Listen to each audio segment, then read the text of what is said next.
as soon as as soon as Johan realizes the king, I think he would tell us to bring out the sword. At least, I don't know. Yeah, I mean, we'll let Zurich finish telling the story. Yeah. And then I would say bring out the sword. Okay. And so you show it to him, you pull it out, and are you going to go to hand it to him? I know. I just No. Let's get our hero inspirations, Jerry. We're about to enter initiative. No, you genuinely aren't this time. Oh yeah. He's going to say something when you try to give it to him. Oh yeah. I mean, it's his. I will slowly start approaching him to try to, and I'll brandish the hand, I'll turn the sword around to have the handle, in his direction. He kind of sighs. He says, "I appreciate it, but this must be done officially for my plan to work." He says, he kind of looks at Quim, and Quim kind of nods, knowing what he needs him to do.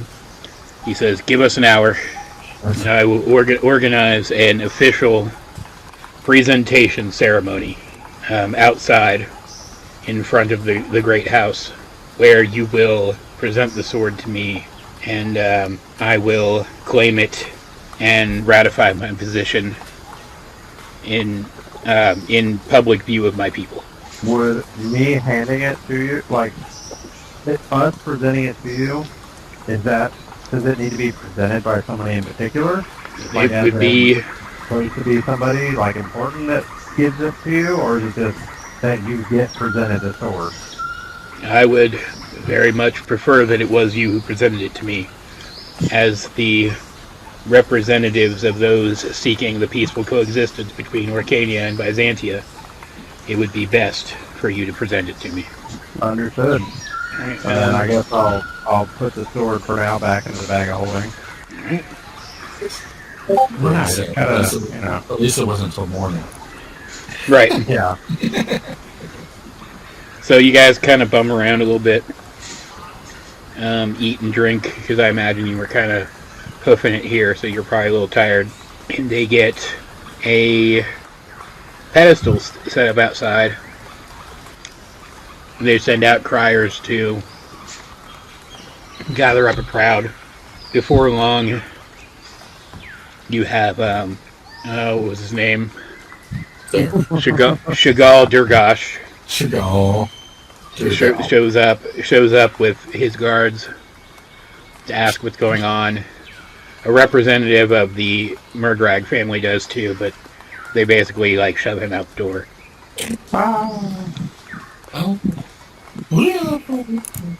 And before long, there's a crowd gathered outside, and it's not a huge crowd, and even when you see it, you're going to kind of imagine that it's kind of a scaled down version of what you're actually seeing. Because I didn't want to put 100 guys on the map, obviously. Okay. Civilians type characters, We need 100 fight like we had the 100 fight in Coliseum. Oh yeah. Then we stopped at 70. Yeah. But you head out. They're all kind of eyeing you weird. The king goes up to stand on the pedestal. There's a banner. That's the word I'm looking for. With the Orkanian sigil on it. Behind a chair that they've moved out there. It looks like they almost magically created the thing you're on, You're all escorted up, and it feels very ceremonial. If you would please go to the map. Brynn hates it. Are you seeing the map? Yep. Right, We're gonna have to fight all of them. no, you're not gonna have to fight all of them. For the Ninja Turtle? I'm looking for the Ninja Turtle on the Guardians. I guess they decided to take a vacation. after their century They're century of work. yeah, they're hanging out back home. Did I put Zurich and Vessel out here? I did not. During that hour, Brynn is going to bring up. It should be Zack who presents it. I am unfortunately both the representatives of Corwood and Crimgear, so I don't think it would be appropriate. And so is Johan and Megan agree. He's the one with the fewest ties, and therefore the one least likely to be accused of a conflict of interest.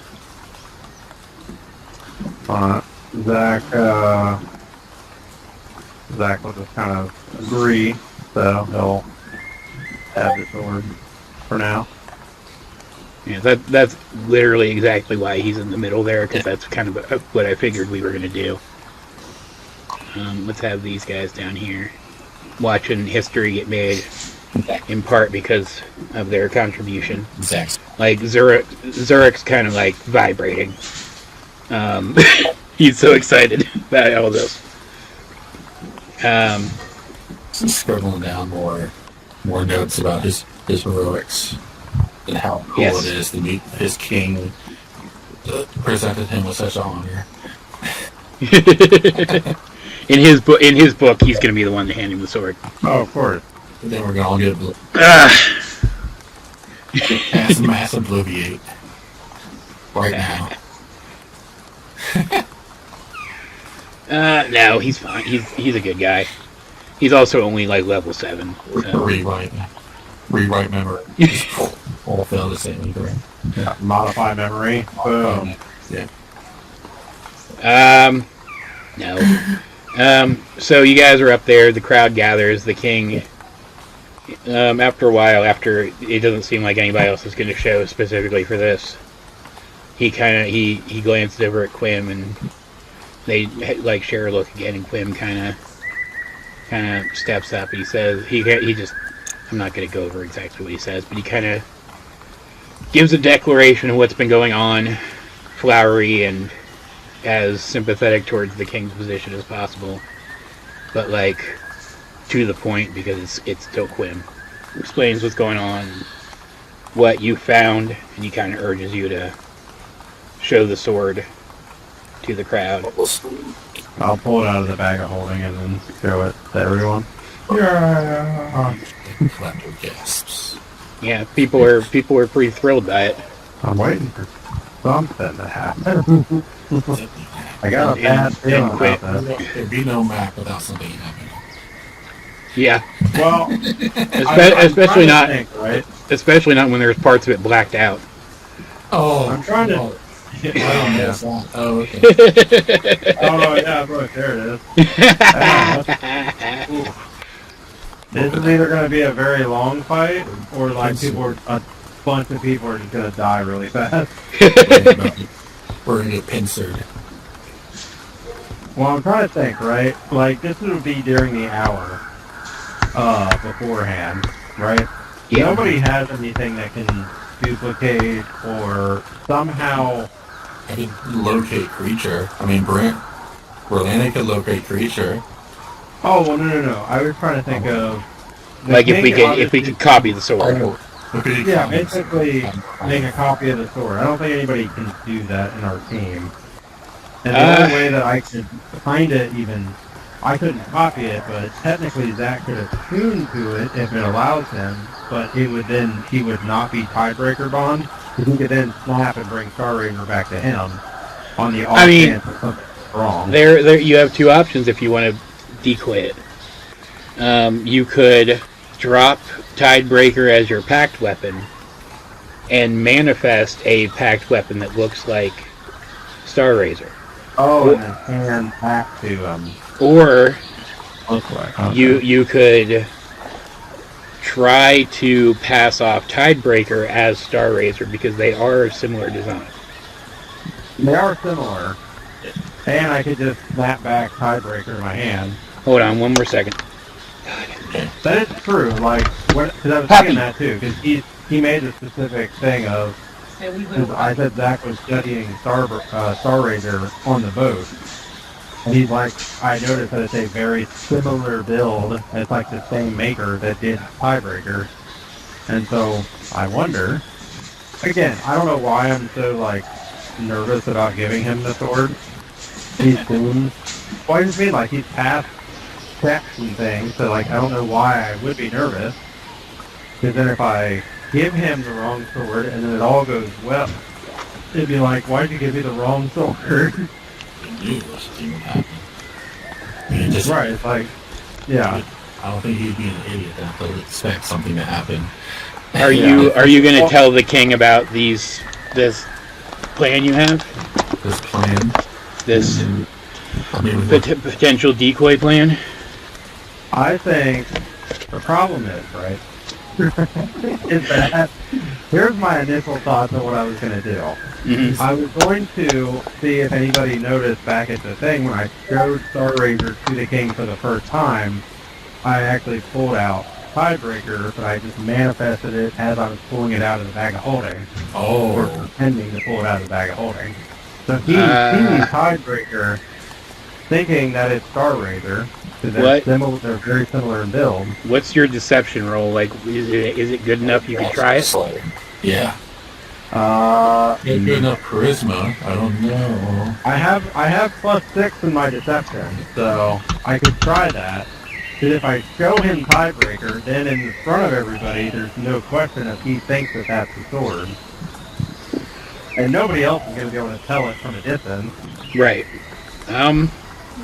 So it's just whether or not I can do a deception on him initially when I showed it to him. Well, Again, I was telling Nick, I was like, I don't know why I'm so hesitant to give him the sword. But for you some reason, I can. just had a bad feeling about it. I don't know why. You can, like, do a revelatory flashback to the fact that you did that if you want to do it. It could cause a huge scene if I give him the sword, then nothing happens, and I'm like, well, he's got my sword. Yeah. Yeah, I'm gonna do it. You wanna know why? I'm gonna do it. Let's do it. I'm gonna try to do it. Okay. I swear, if I hit a crit fail, I'm gonna be so upset. So roll a deception check. Yes. Ooh, 16. You can tell immediately that he recognizes that that's not the sword. Okay. Dang. I'll be So like, you- oops, and I'll pull out the right one. Okay. Then we'll call it. And to be clear, if you did suggest using a decoy, he would consider it. I wasn't gonna tell him. Right, but I'm saying if he would consider it, but then he would decide against it Okay. because he wants this to be true. Real, like, Yeah. yeah. Alright. Well, So as you're up there, Quim gives the whole spiel. You show the sword. How do I want this dude back for? He'll kind of say, and now the adventurers who seek us a peaceful coexistence with our neighbors will present the symbol of office to the king so that he may bear it for the first time in centuries. He kind of stands over here and kind of motions for you to step forward. I'll still flash back the sword. I actually pulled the real one out, showed everybody, and I start walking toward him. And as you do, as you reach about that point, Yep. you hear, "Wait!" Why do I have to boss music? Yeah. And yes, okay. Jeremy, run time. Oh my god. And a bunch of enemy pirates run into the square. And one of them is Razorfin, the Shark Man. Hey, Razorfin. There's I need to find some water. several more of his species. Puppy! Stop that. I need to find water to put them in. And, I'll and, just replicate them somehow. Wait a minute. Whoa. hold on, one more second. God, I'm gonna have to take them upstairs in a minute if they don't stop. Hard thing. Of course he convinced Razorfin, the only one that wasn't there. Yeah. Razor fin. It's like, shark is mine. I wonder how this fight's gonna go. I mean, like, there's so many people on this map.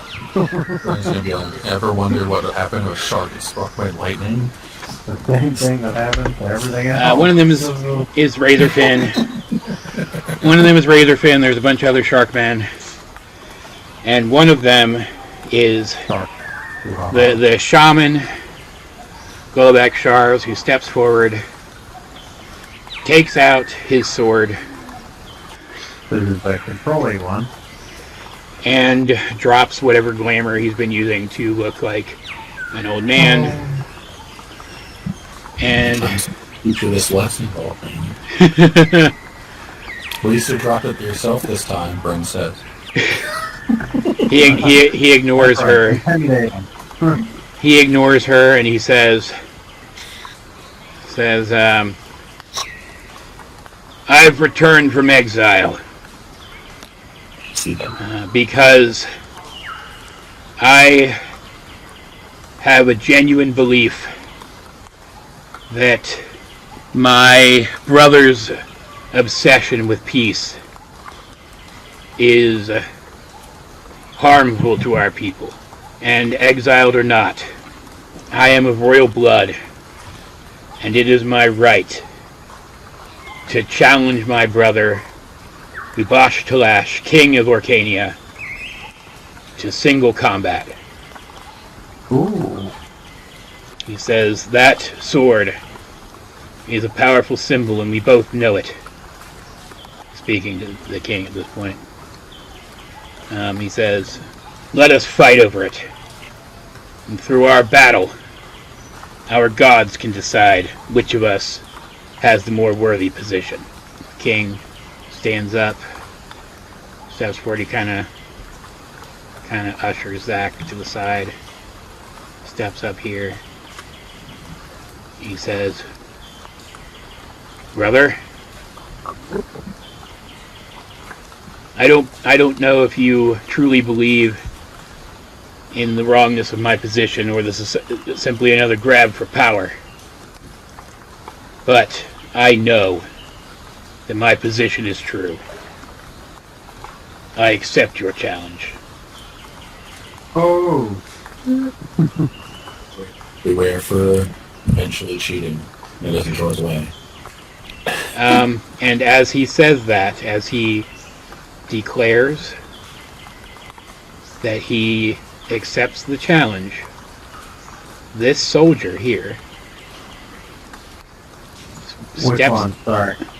Oh, okay. Steps- Oh, he's gonna stab him in his back. steps behind him He's gonna stab him. and stabs him in the back.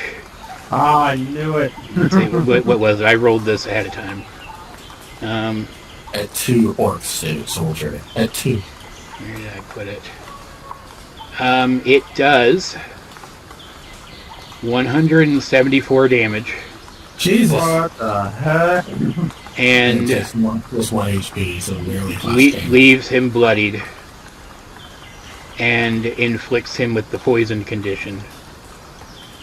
He goes, drops to one knee, He was Ned Stark. and then the soldier kind of pushes this one out of the way and tries to run. What would you like to do? Oh, I'm gonna cut that guy. Well, how would you like to do that then? I'm gonna throw a.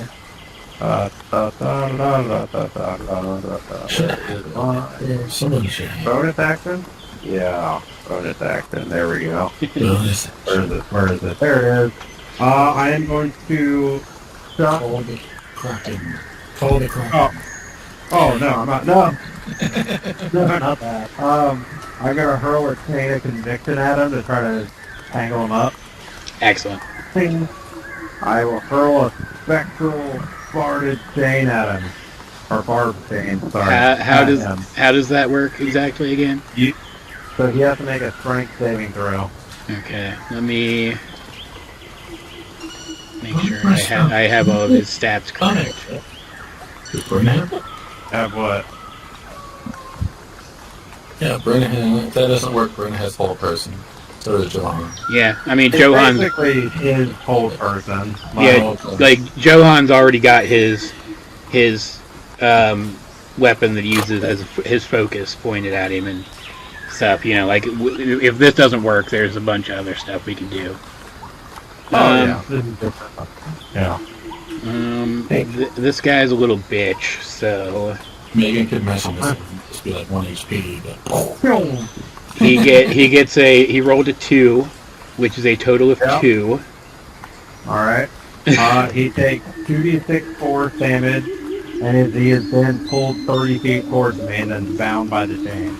Alright. He cannot move or teleport more than 30 feet from me. And I have advantage against attack rolls against it, so I will yank him towards me. Scoot over here. Ursula kind of leans out of the way. Quim is running over to the king, obviously. Mm-hmm. So you pull him close. What's the damage? Flynn over there. 2d... Oh, yeah, roll it. The brother's probably cackling over there. 6 force damage.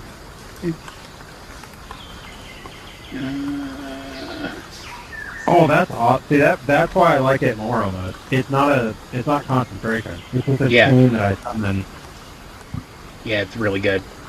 I always like that image too, the chain. So I'm glad they finally have the spell for it. That's how I always imagine whole person do, for at least me. Yeah. Would be just like a chain holding them down. So you pull him close, you kind of grab onto him, go to like grab onto his armor. Yep. And it doesn't feel like armor. The shapeshifter? Is it a mirage? Well, you look and you can tell that where you're touching it, it's kind of turning back into regular clothing. Who is it? Does anybody have like a good dispel magic or something? I will, as I'm doing this, I'm going to put Star Rager back in the bag for now. Yep. And then I will point my ring at him. And I'll mark him, and then I can see through any kind of disguise or anything as if I had true sight. Any visual illusions between me and the marked creature appear transparent. I know who it is. That stupid guy. Okay. Rolena has this going in it too, so. I guess, you could do that if you'd rather. You just want to do that. So it's a more dramatic effect. But, yeah, why don't you... Once Rolena sees you point the ring, she's on. Hey, let's have her do that instead, just because it'll be more dramatic, because it'll dispel them. If she sees you point the ring, she's going to know something's off, and then she'll cast Dispel Magic. Yeah, kind of grab your hand and put it back down and do her casting. Alright, when she does that, you see that he is actually Clog Murgrag. I knew it! I would have gotten away with it too if it weren't for you meddling kids and your stupid dogs. Well, I think we're needing some backup. Princess would be good on the shoulder. Well, you've got the exiled prince is still kind of walking up, and he says, "Yep. Do you rise to my challenge, brother?" The king starts to try to stand up. And Quim says, "I would not recommend that, Your Majesty. I have applied healing, and yet it has had no effect. Whatever coated his blade was a most virulent poison. Magic cannot expel it. Only time," which basically translates to his health's not going back up, and he's not getting rid of the poison condition until after this battle's over. Inconvenient. Yep. So, In things. What do you want to say to that? You know, it's our family, so we can't really interfere. What do you want us to do? The king says, I will fight, but he kind of looks around. It is not unheard of for me to appoint a representative. The problem would be, though, no one of you would be strong enough to best my brother. The problem with that is that would it have to be a one-on-one bout in order to win? And Johan kind of says, what if you appointed us as your representatives against his combined forces?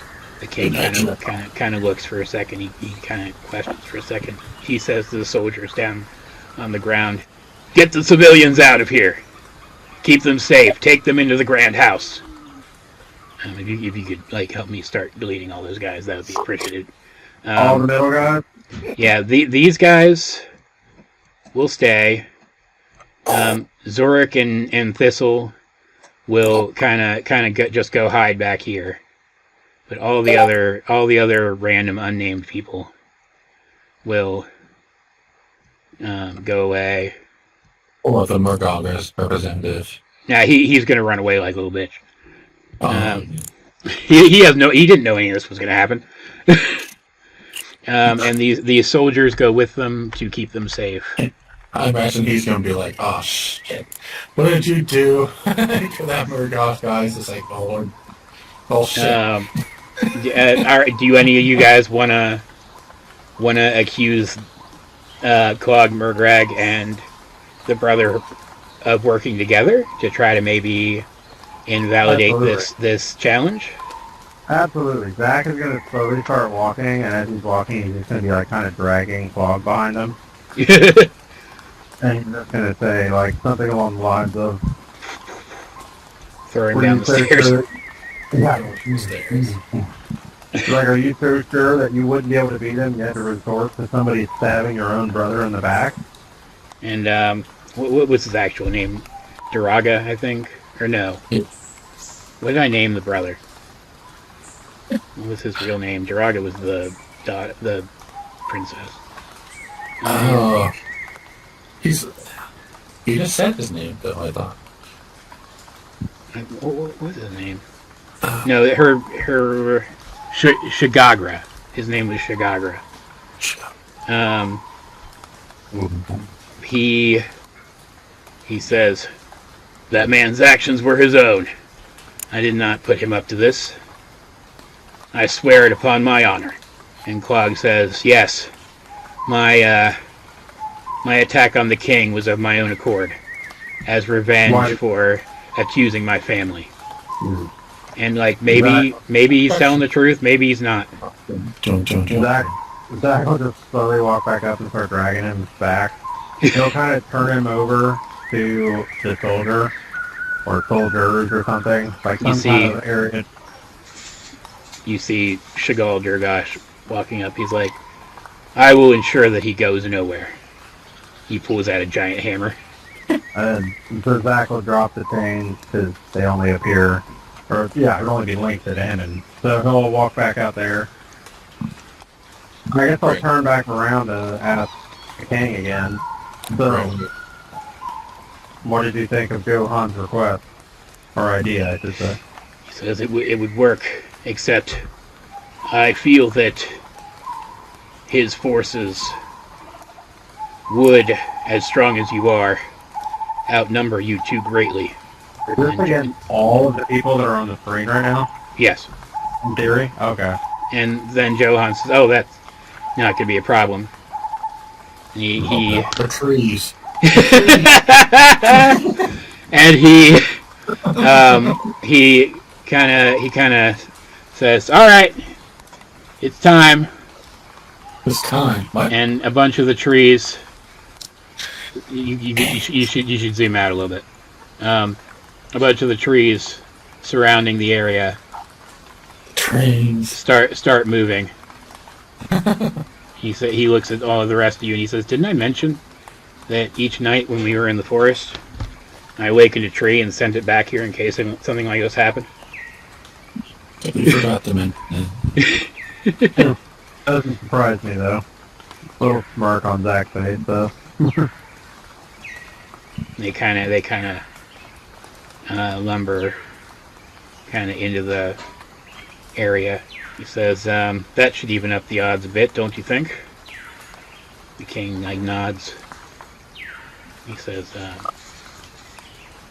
I take your challenge, brother, but I appoint these faithful representatives as my proxy against your combined forces. The brother says, and he kind of looks around. He looks back up at your party. He says, I accept. I have been wanting a chance for revenge against these. And the way this is going to work is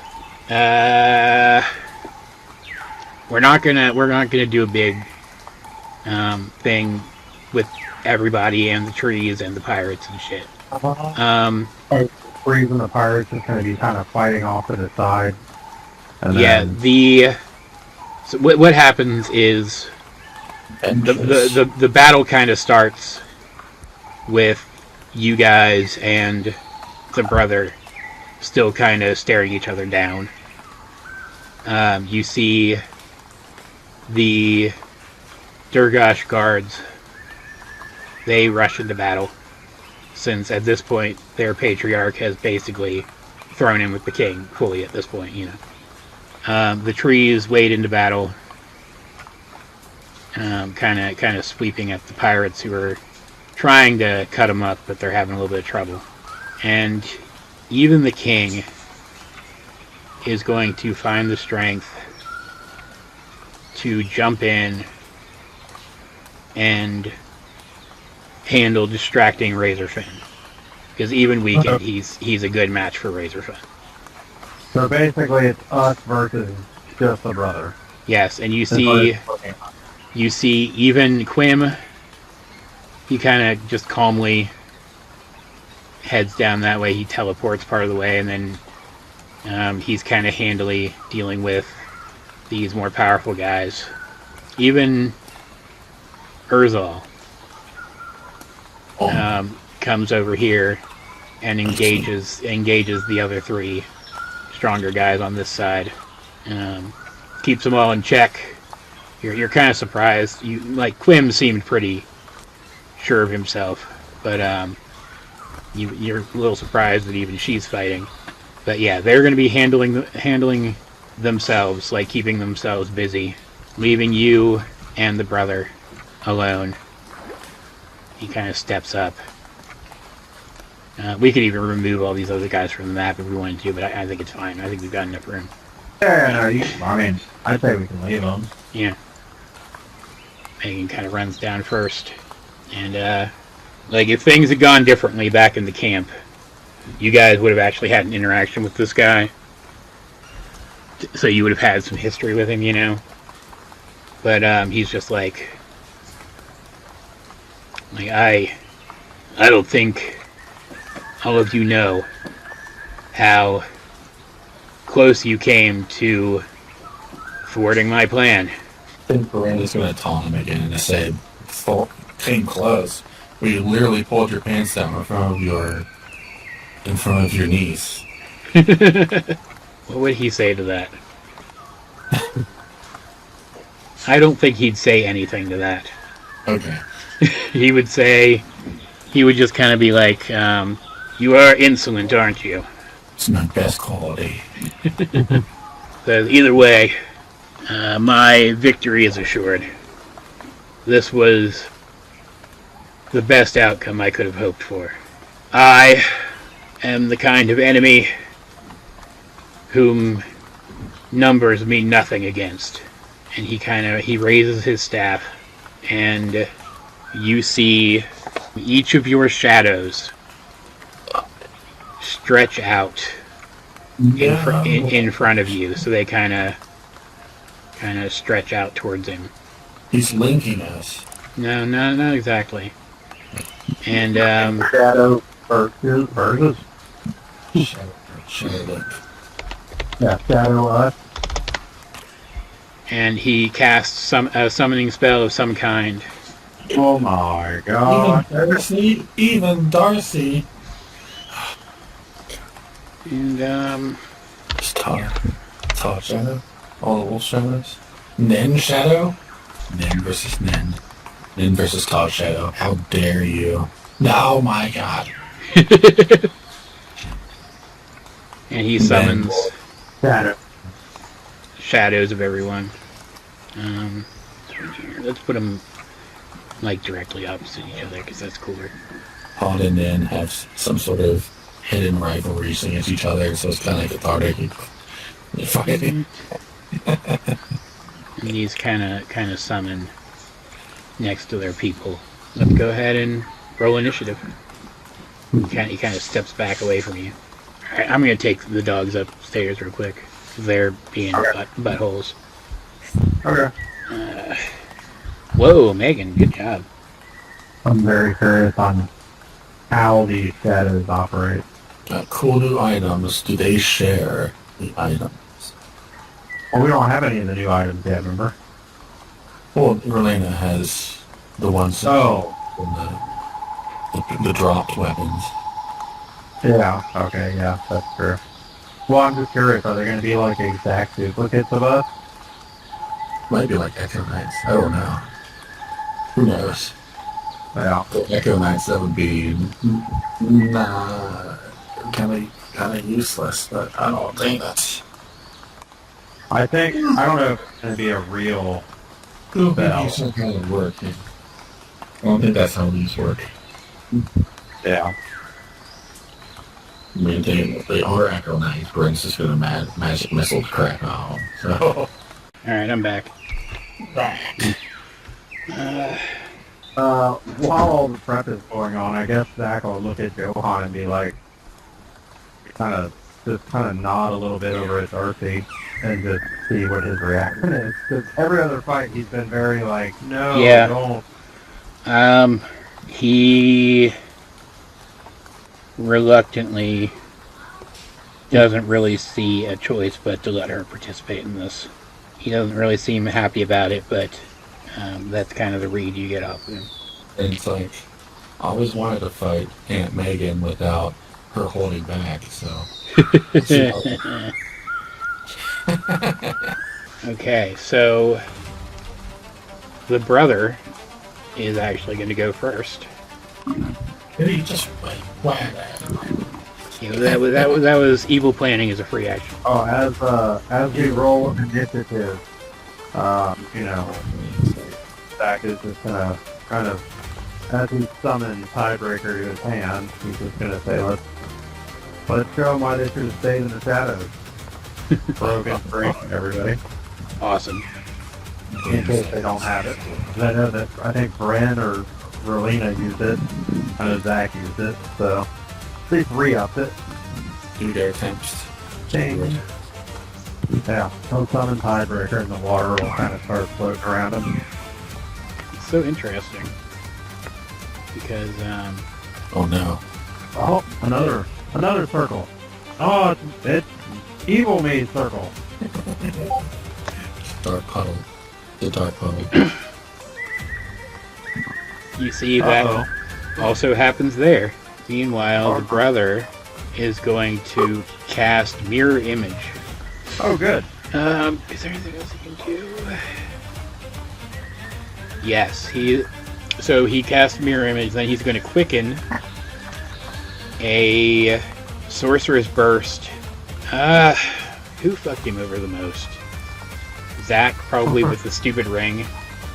Hey, now. Alright, what's he doing? Is that within range? It is, okay. Okay. Sorcerer's Burst. What is that? Is a 31 to hit. It's a spell attack. Yeah, it is. It can be Acid, Cold, Fire, Lightning, Poison, Psychic, or Thunder. You would probably pick Thunder. So 24 thunder damage. And then, Alright. Shadow Zack runs right at you.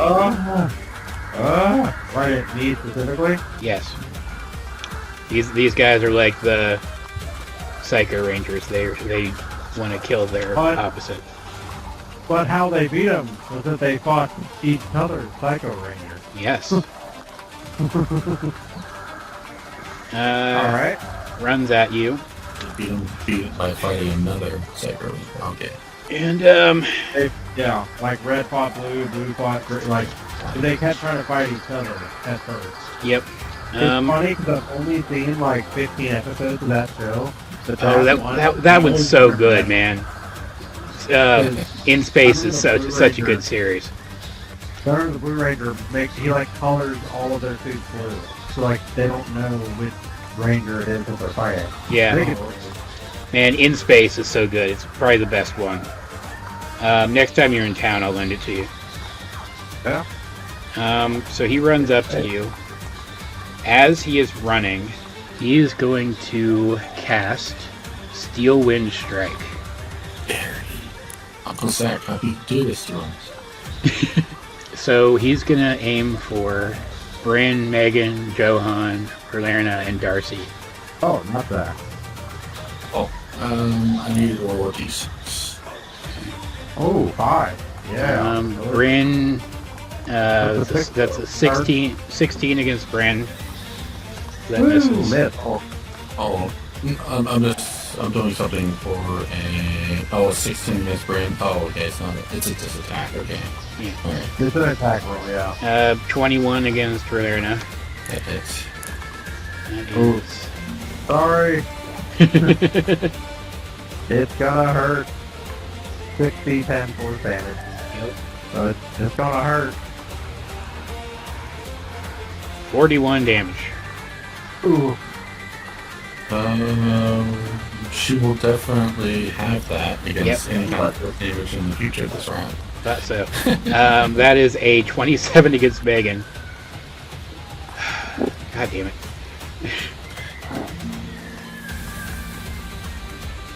29.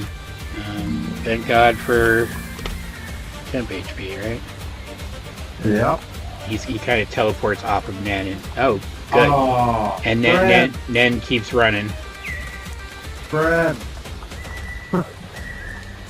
you really Yeah, want to stop that crit, Brynn? yeah. Can you turn that into a normal hit, maybe? Because Was it crit? well, Yep. yeah. Yeah. Yeah, All right. That's Yeah, what I other was, than 12 D6. Yeah. that's what I was rolling for. Thank God. 34 is still not great, but it's better than that.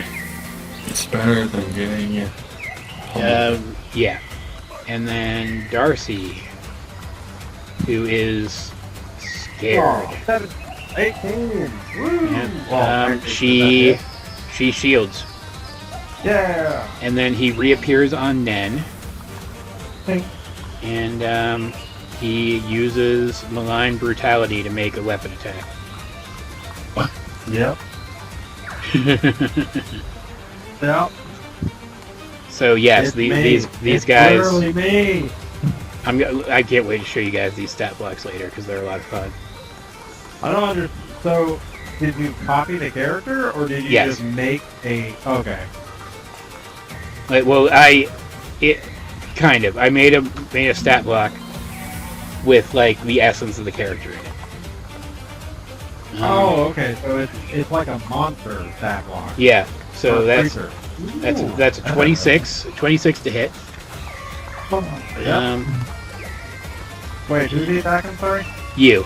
He's finishing up by attacking you. 26 to hit. Yep. Yeah, I'll let it hit. All right. That is, yeah. Ooh. 16, and then you feel sort of a wave of like eldritch emptiness wash over your mind as the blade touches you. And due to its nature as a shadow, it deals an additional Oh.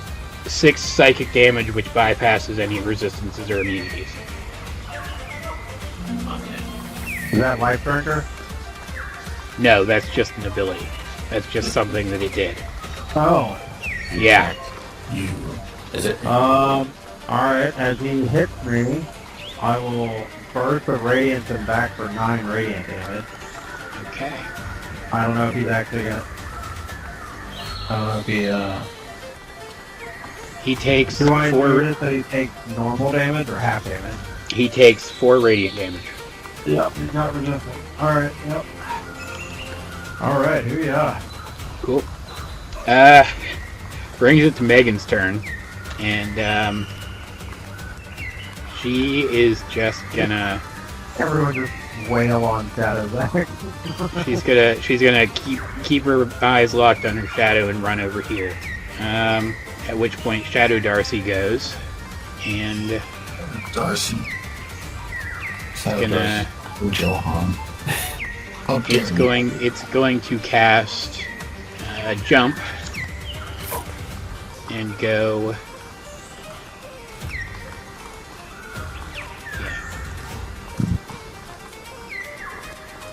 Kind of land there, and water whip, probably. Ooh. That's a 24, so it hits past the shield. I'll just roll water whip damage on Darcy's sheet. 8 damage, so you know. And then it is Brynn's turn. It's turn. She's already on my armor. She's already armored up. You do notice, though, well, yeah, I'll just tell you. Looking at, like, Shadow Megan, for example, she's holding the Astral Avenger, but she doesn't have the brooch on yet, which Megan did not actually put the brooch on until you were on your way to the roof. So he copied what we were when we last saw him. Yeah. Which means that he doesn't have our level 16 stat blocks either. Right. Okay. Very, very quickly put together. Like Bell or the android, where it's like, wow, no, we only copied you at this moment. Yeah, we calculated how strong you had the potential to become. Oh yeah, but did you know I had the ability to literally transform into a godly golden-haired monster? Oh, you didn't? No? Oh, okay. I love that scene because like Goku that still loses though. Yeah, but It's such a good scene though because it's such a surprise. Yeah. Shadow Wolfgang's gonna kind of run up to you. Do you need to like rename it? Is regular Todd and Wolfgang gonna fight? Yeah, let's do that. We need to. Yeah.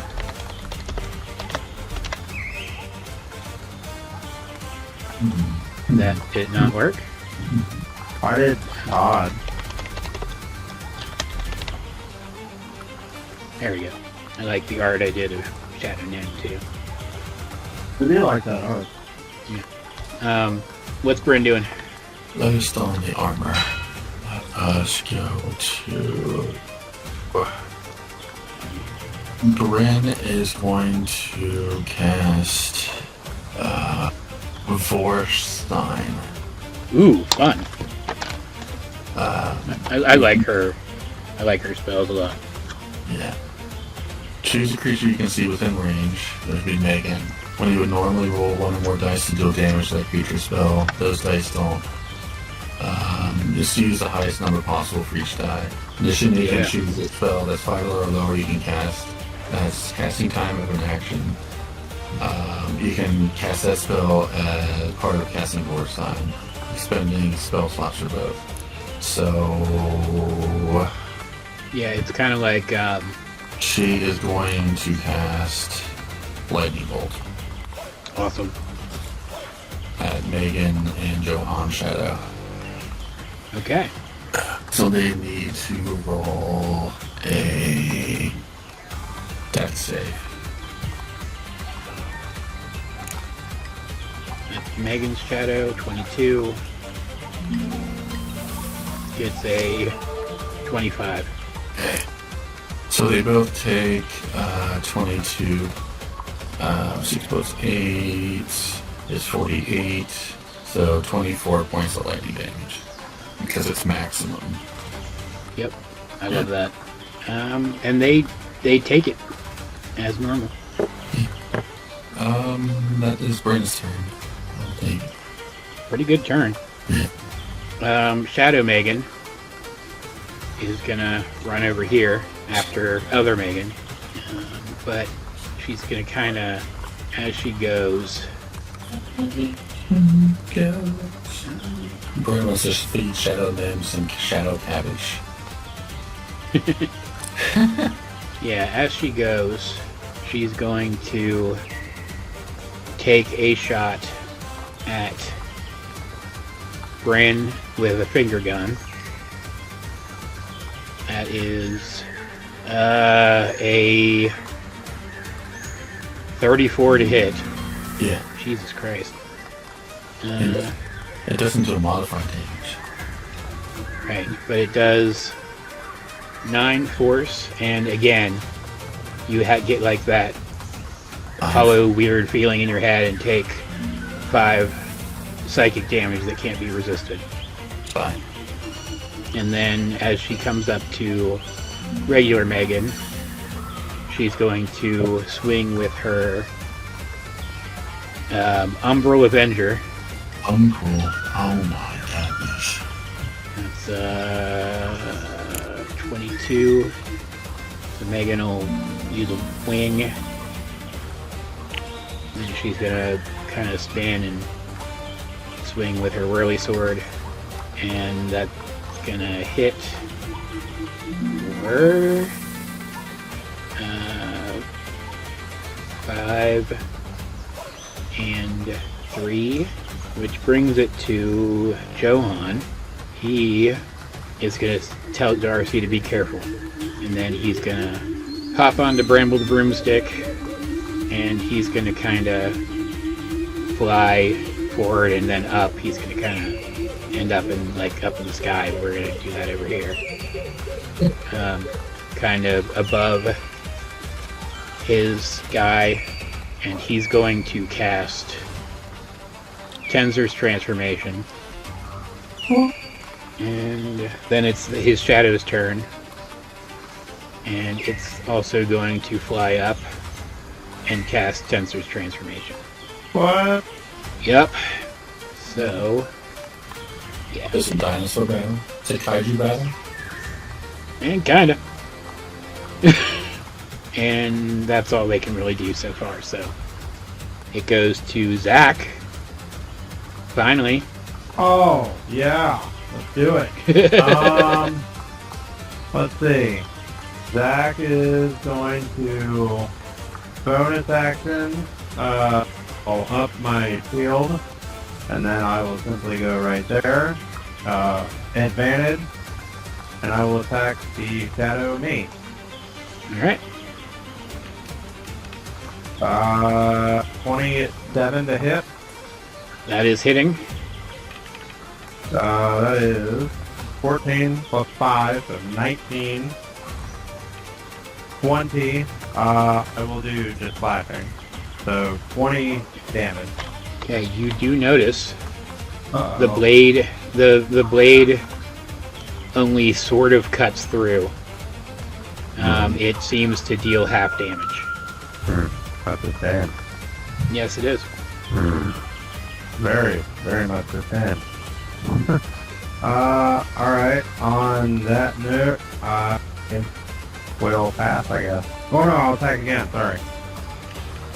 That one will do more. So, 22 damage to him. Okay. And Are then you gonna try a different damage type or anything? I'll try psychic against it instead. Still only seems to do half damage, and then you take 10 radiant damage back. Ooh. 5. Bing. A tiebreaker. Oh. I mean, he's got at least a shadowy version of it. So, yeah. Yep. Well, that ends my turn. Yep. Shadow Relerna's gonna go next. She's gonna, I think, just run at her counterpart and take out her shadow hand crossbow and attack with it. That's a 13, so it misses. And a 24. And it does. I forget, when I did Radiant back to Zack, the Shadow Zack, did I notice half damage? He took half, right? Right. Okay. So that is 10 and then 4 psychic damage. So Shadow Brynn next. She got a voice on her. No. Okay. She is going to, she's going to kind of move this way and then do a force blast, I guess. Yeah. At real Brynn. So that's 24 to hit. Yeah. 23 force damage. No additional weird psychic damage from that though. Interesting. And 23, of course. that is Shadow Brynn's turn, so Relerna. Okay. Okay. Well, this is gonna be fun. Nana's a large creature. Yeah. Yeah. Okay. 15. Jump.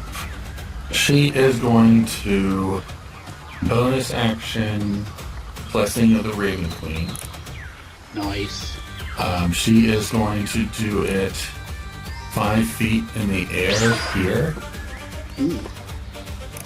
And then she is going to use her Whirling Dervish. Yes! Well, she's going to do it here, 5 feet in the air here. And then she's going to do Whirling Dervish to double jump in the air and go 5, 10, 15, 20. I'll do it here. I'm trying to. Yeah. 25 feet. Yeah. You get it. Okay. And then I make an attack on Nen, Zack, and Brynn, I think. Or Yes. Darcy. Yeah. Yes. That's awesome. It's not showing the roll, is it? Fuck. It's a roll was a 6. Rolls a 6. It'll be 15 against Nen. Okay. Guessing that misses. That hits. Oh, it hits. Yep. So do 1d4, so we'll do 8 points. Attack against Zack Shadow. Hey, That's it's a crit. That is Yep. a crit. Yeah, hurt me. That is almost max damage.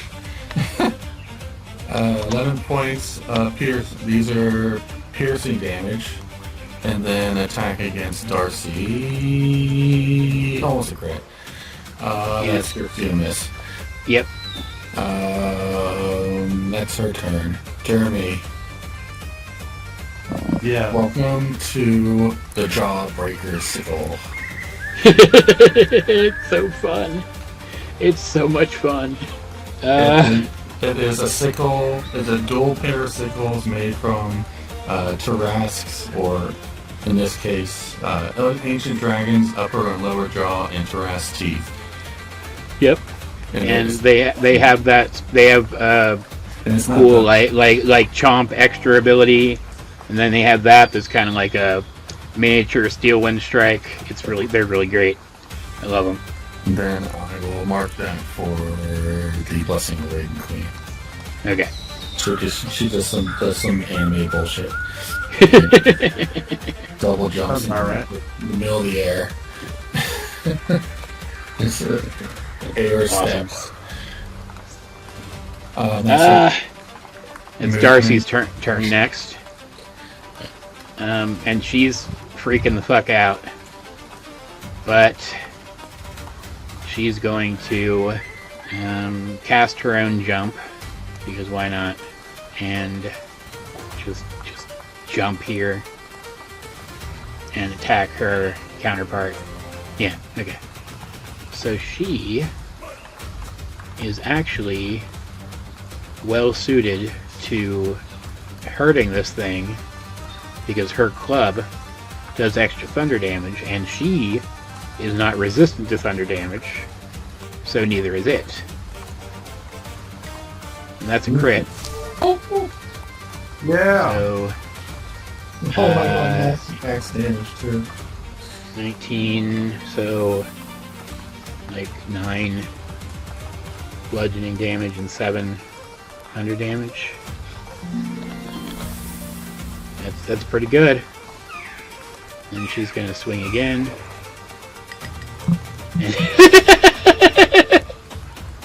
And crit again. Oh my god. Jesus Christ. So She's having none of it. yeah. She's having none. So now it's another 19 damage.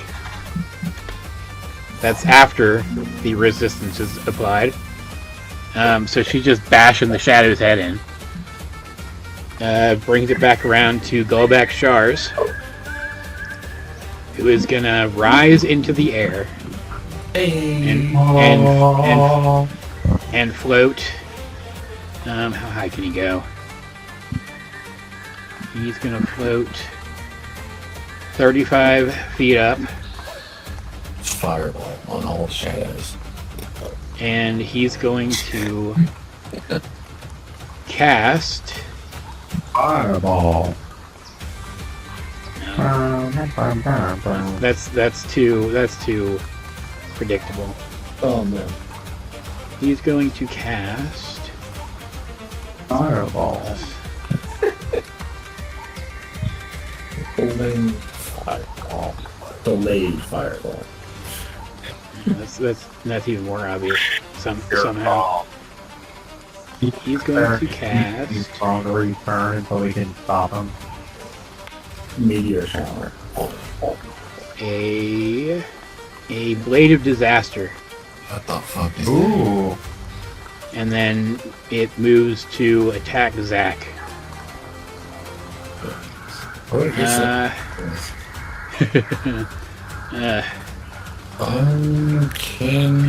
Brynn. Give me 1 second. Okay. And he calls out his attack, Blade of Disaster, and kind of swipes with his staff in the orientation of the blade. Brynn would like to use a reaction. Alright, go for it. Zip it. Okay. How does that work again? Roll a con save. Okay. Save. 28. Yeah, he does it. I tried. Yeah, it was a valiant attempt. That's right. That is, At least I know his con save is crazy high. that's only a 17, That's not bad. That misses, I think. and that's a 24 Woof. for the second attack, because it gets 2 attacks. What was the first? Not enough to hit you. I don't Oh, remember. okay. 24. Even though it literally okay. just happened. Okay, 24. Alright, you letting it hit? Oh, yeah, it is. Okay. Does 28 force damage, which brings it to Shadow Zack's turn. Does it have health? What, the sword? Yeah. No. It's Alright. it's just a pumped up spiritual weapon. Got it. And Shadow Zack. Just gonna attack you twice with his Shadow Tidebreaker. That's a 26. That's not what I wanted to do. Go away, dice, please. Thank you.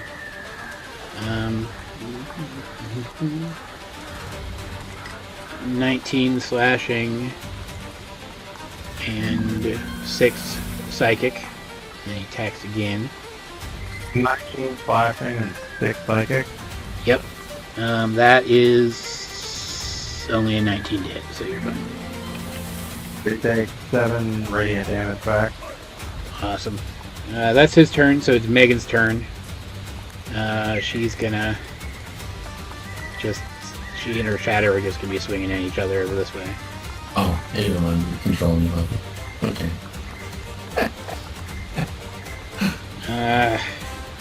Jeez. Shadow Darcy Yeah. is going to retaliate against real Darcy. No.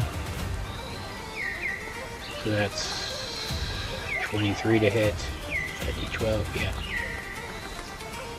Oh, that could have been worse. 10 damage. And then 8 thunder damage. Yeah, it hurt pretty bad actually. 21 total. Cool. Brynn. Oh, so Brynn is going to cast. She is going to attempt to cast Phantasmal Force on the Golbash.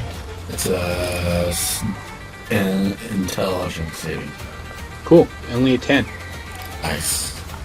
So, Phantasmal Force. You attempt to craft an illusion of the mind of the creature you can see within range. Target makes an intelligence saving throw. And saves throw, you create a phantasmal object, creature, or other phenomenon that is no larger than 10-foot cube that is perceived only to the target for a duration. Phantom includes sound, temperature, and other stimuli. Cool. Target study action to examine whether the phantasm with intelligence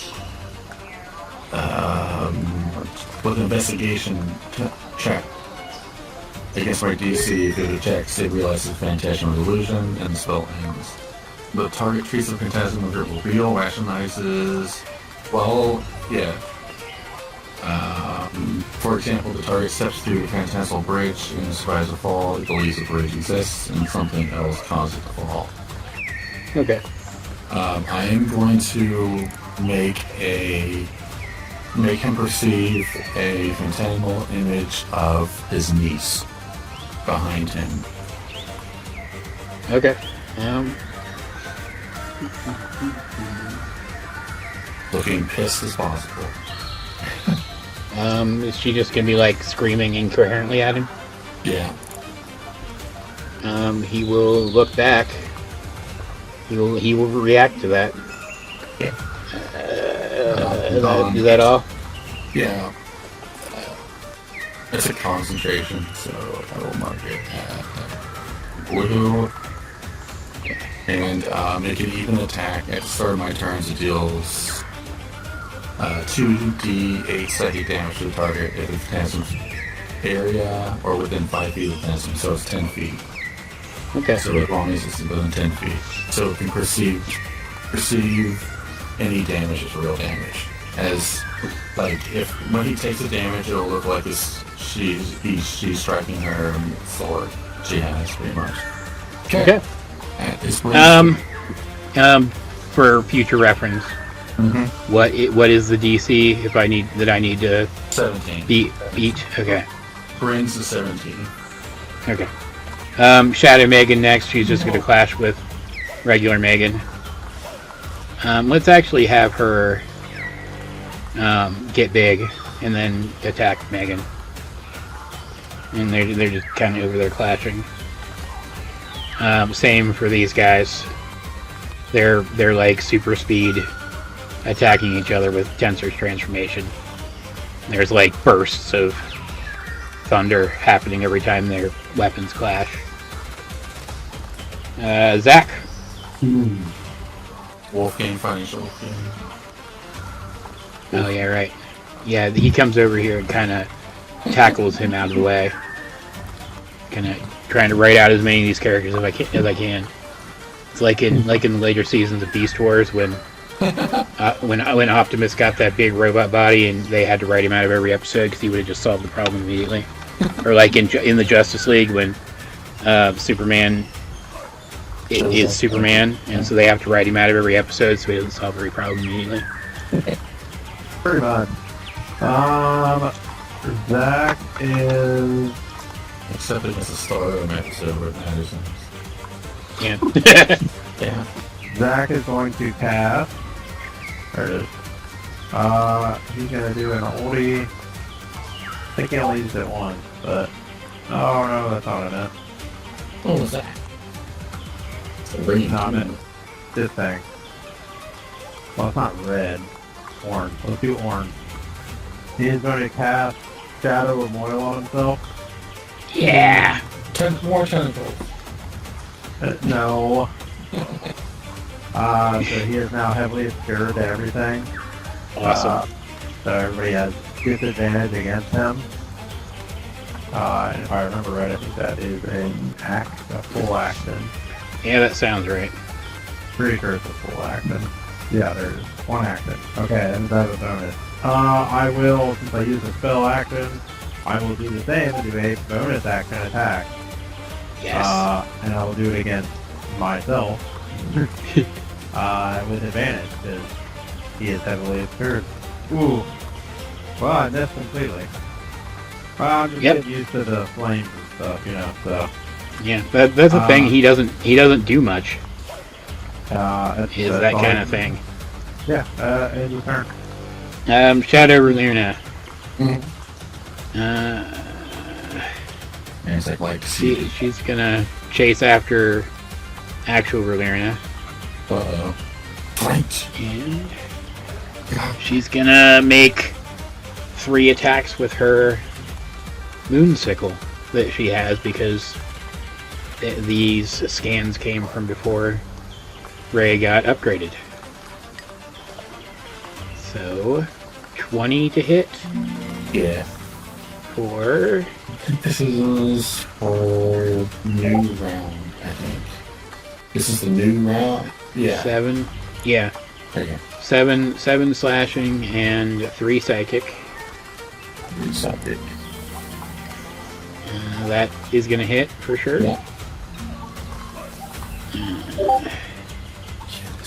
8 slashing and 3 psychic. And that is a 23 Yeah. for give me 1 second. 8. Okay.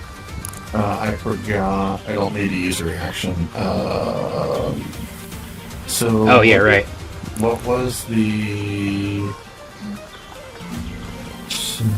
It was. What was the first damage and the second? First damage and second damage. Because I can't see it for some reason. Oh, that's stupid. First damage was 7 slashing, 3 psychic. The second damage was 8 slashing, 3 psychic. 8 damage. 3 psychic. Yeah. And then it is just half damage for both of those. Yeah. That's her turn, so Shadow Brynn is gonna... I guess she's just gonna Force Blast again. The original? Yeah. Yeah. So... misses. Yeah! She kinda isn't very good.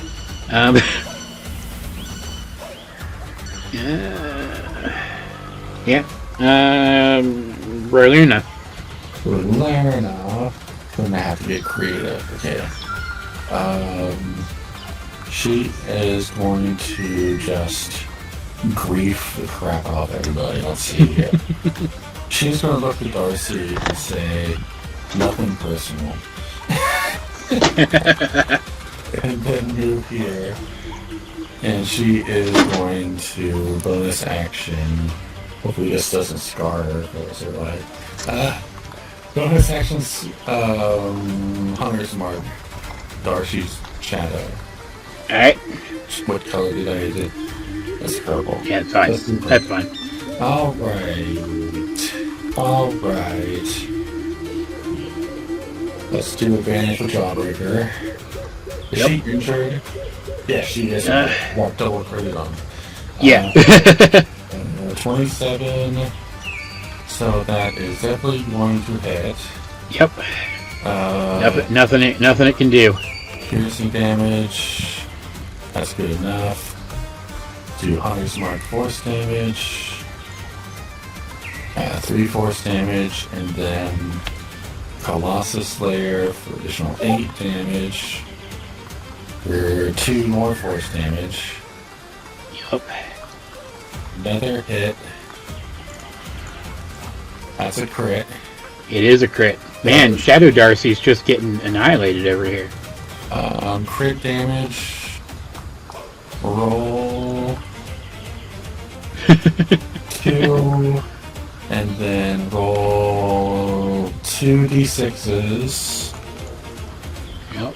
And the secondary effect of my ability is called Chomp. Yep. Whenever I hit a creature with a second attack, it deals additional d8 damage or 2d8 damage. So additional 7 points of damage. Alright, Shadow Darcy is hanging on by a thread. Okay, well, good thing. Literally, it's starting to come apart, and it's like threads of shadow holding it together. Unfortunately, that was a Nick attack, so I have one more attacking me. Oh, cool. Yeah. Go for it.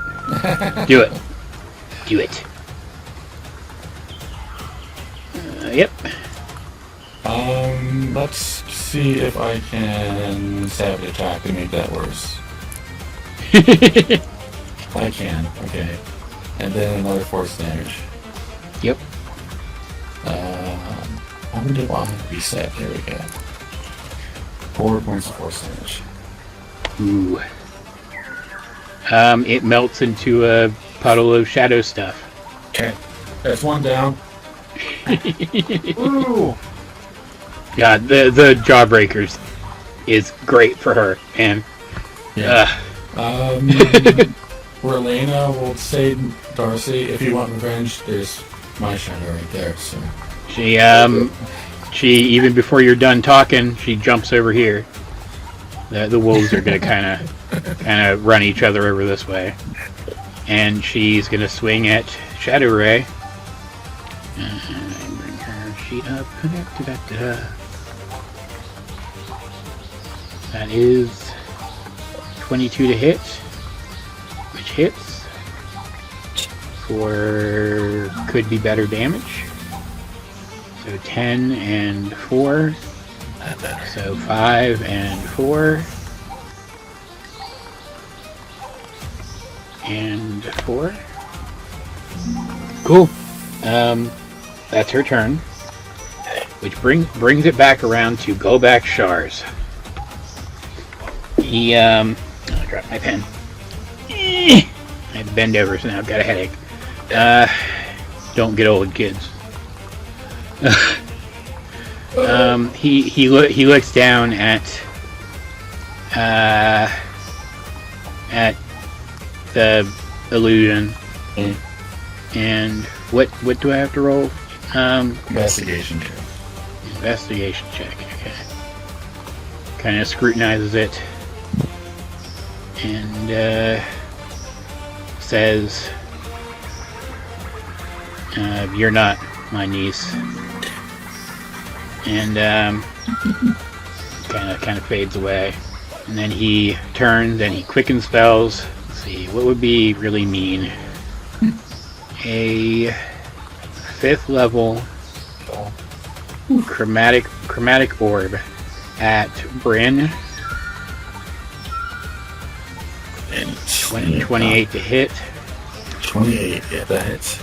But just before it can hit, you ready for this? Yeah. Midnight the cat And the cat. runs over and jumps up in the way, The cat. No, not the cat. and suddenly, it's not a cat anymore. It's Val. What? Brynn's gonna use a deception check to gasp. Oh yeah, she didn't know anything about this. Oh no. She does not convince anyone. Okay. But with the casting of a shield spell, Val deflects the blast, and she kind of looks back at everyone, looks around to everyone, and says, "You guys have enough to worry about without having to deal with him too. I'll hold him off. You deal with those shadows." And she also rises into the air and goes to clash with Golbak Shars. What is happening? Brynn's like, Um, what does Brynn say? She's like, what are you doing? What, she was a cat the whole time? so brief aside, Jeremy, Mm-hmm. when we were fighting that dragon, like 5 minutes after Nick jokingly said that Midnight was Val. You decided that it was going to be Val? No, yeah, Midnight was always Val. Brynn used Fly to go up above the dragon Yeah. and kind of hovered for a second over the little bush where Midnight was hiding. So I messaged Nick and said, "Hey, have Brynn do perception," and and she managed to see Val hiding in the bush, chucking psychic blades at the dragon. You knew You knew all along. And just and then just a couple days ago. For the yep, last and then that time just now, For last that week, time, yes. yeah. But and then that time just now when Brynn kind of wandered off on her own and Relena took us aside, Brynn was having a conversation with Val where she explained why and how she's here, which boils down to she wandered around for a while after everything that happened with Blackheart, ended up back in the forest, and while there's more to the story that we're going to get from her later, she eventually met up with Johan again. He and Megan decided to give her another chance, and she's been working on redeeming herself ever since. So what you're saying is Zack is the one that didn't know. Yes. Whole... Yes, she was here Ah. specifically. She was here specifically to hide and protect Darcy if there was no other option. And Brynn immediately told Relena because no. So that was the only one. Zack is the only one that didn't know. Somehow Nin probably even knew. And Brynn turns around to see Zack's face. Just Well, he's not really paying attention because he's kind of in the shadows fighting, so I don't know if he's really noticed yet. okay. Well, roll perception for me. Nope. Didn't notice. Nope, he has no idea. Yeah. And Brynn is really disappointed. Oh. It'll be discovered later unless the battle turns back to midnight before Zack can even That'd be really funny. I'm not going to do that because I want to do story stuff, but that'd be hilarious. So for now, Golbak Shars is taken out of the initiative order, while he clashes with Val. I know what Brynn says. She's like, no way. Which brings it to Shadow Zack's turn. Bring it. You see why I was so excited to get to this. Before the fight, Brynn awakened mind or connected with midnight and said, "Now's your time to prove it." So, So everybody knew. Yeah. I just have, I'm fighting a shadow version of myself and a huge blade of disaster, so still preoccupied. Yeah. Shadow me. Yep. Shadow Zack is going to shadow attack. At disadvantage. Oh, yeah. Okay. Good. Because that would have been real bad for you. Was that crit? Yep. It was a crit. Hold on. I can roll to everyone again because I'm not rolling for Val anymore. It's what was that? 11, so at 25 to hit. Cool. Now you get to watch it. Now you get to watch the real magic happen. How much damage you going? 20 and 4. And this time he's going to do that thing you did and make all of the damage psychic. Oh, cool. Yeah. Half damage. Yeah, but it bypasses resistance. Oh, okay. Well, I already minus the damage. But, however, when he hits me, numerous things happen. Yep. First off, numerous things. well, numerous things do happen. First off, let's go to the smaller window. First off, there's Tiebreaker. 4 radiant damage. Yep. Oh, we're just getting started. Next up, he hit me while I have Shadow of Moil active. So Yes, he did. he takes 4 necrotic damage. Then Awesome. I have to do a con saving throw. I did a con sack. I didn't do a saving throw. Whoops. Wrong thing. Yep, I you succeeded. Yep. So when I succeeded on a con saving throw to maintain spell, Unyielding Will activates and deals him 8 necrotic damage. Awesome. All right. Pick. He attacks again, like an idiot. Let's do it. I am. Oh, He's great. at It's a disadvantage, right? Well, Still 18. All right, yes. Yep. That is 17 plus, so 18 of unresisted psychic damage. Okay. As he hits me. Tiebreaker does 11 radiant damage back. Awesome. And then And Shiny Moil once again. yeah. Oh, Where's that? That is a Moil. 10 necrotic damage. And then I think that's actually it. I think the other thing is only the other thing is 1 per turn. But I still do a save, so. Yep. Oh, look at that! I saved. Yep. 21. Okay, Megan is going to also get big. I'm not going to bring out Big Megan, though, for this. And keep swinging at the shadow. Johan and Shadow Johan are going to keep Super Saiyaning against each other up there in the sky.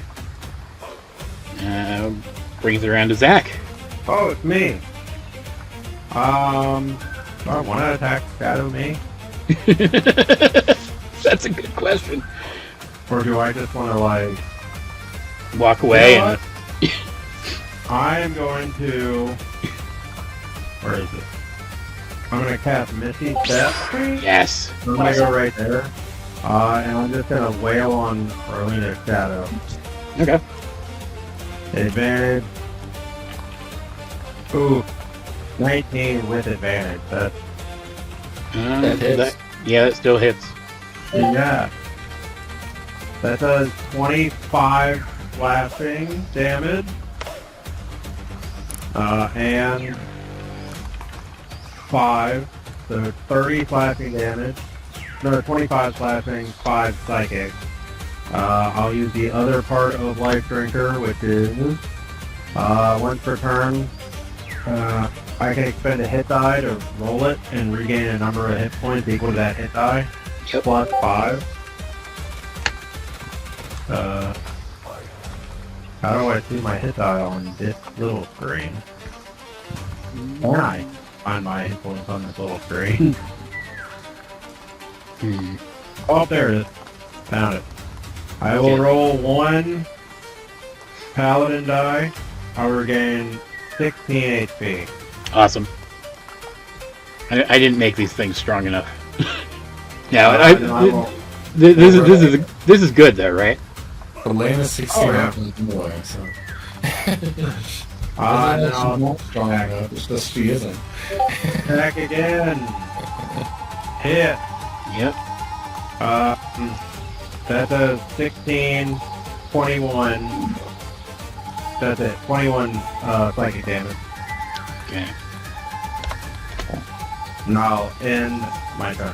Well, that shadow is also looking like it's only being held together by some threads. Is Brynn set? Oh, Brynn set is just blasted, isn't she? Yeah. She's just force blasting me. Or Brynn. Yeah. I blasted. Yeah. So Shadow Ray is going to retaliate against Zack, I guess. Alright. I'm at disadvantage. It's at disadvantage too. Right. I keep doing that. Doesn't That matter. is so 25? No, Well, 23. hit.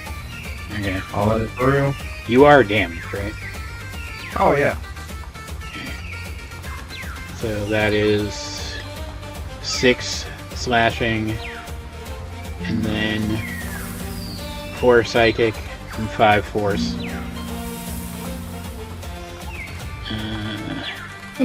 Oh, that's the physical. Yeah. As the hit, the usual. First up, 7 radiant damage back. 15 necrotic damage back. 15 necrotic, and then Brothers on watch. 6 more necrotic back. Alright. She melts into a pile of Yeah, shadow another one stuff. down. I'll look at Dark. I'll look at Dark and go, Stuff. you still want revenge, my shadow's right up there.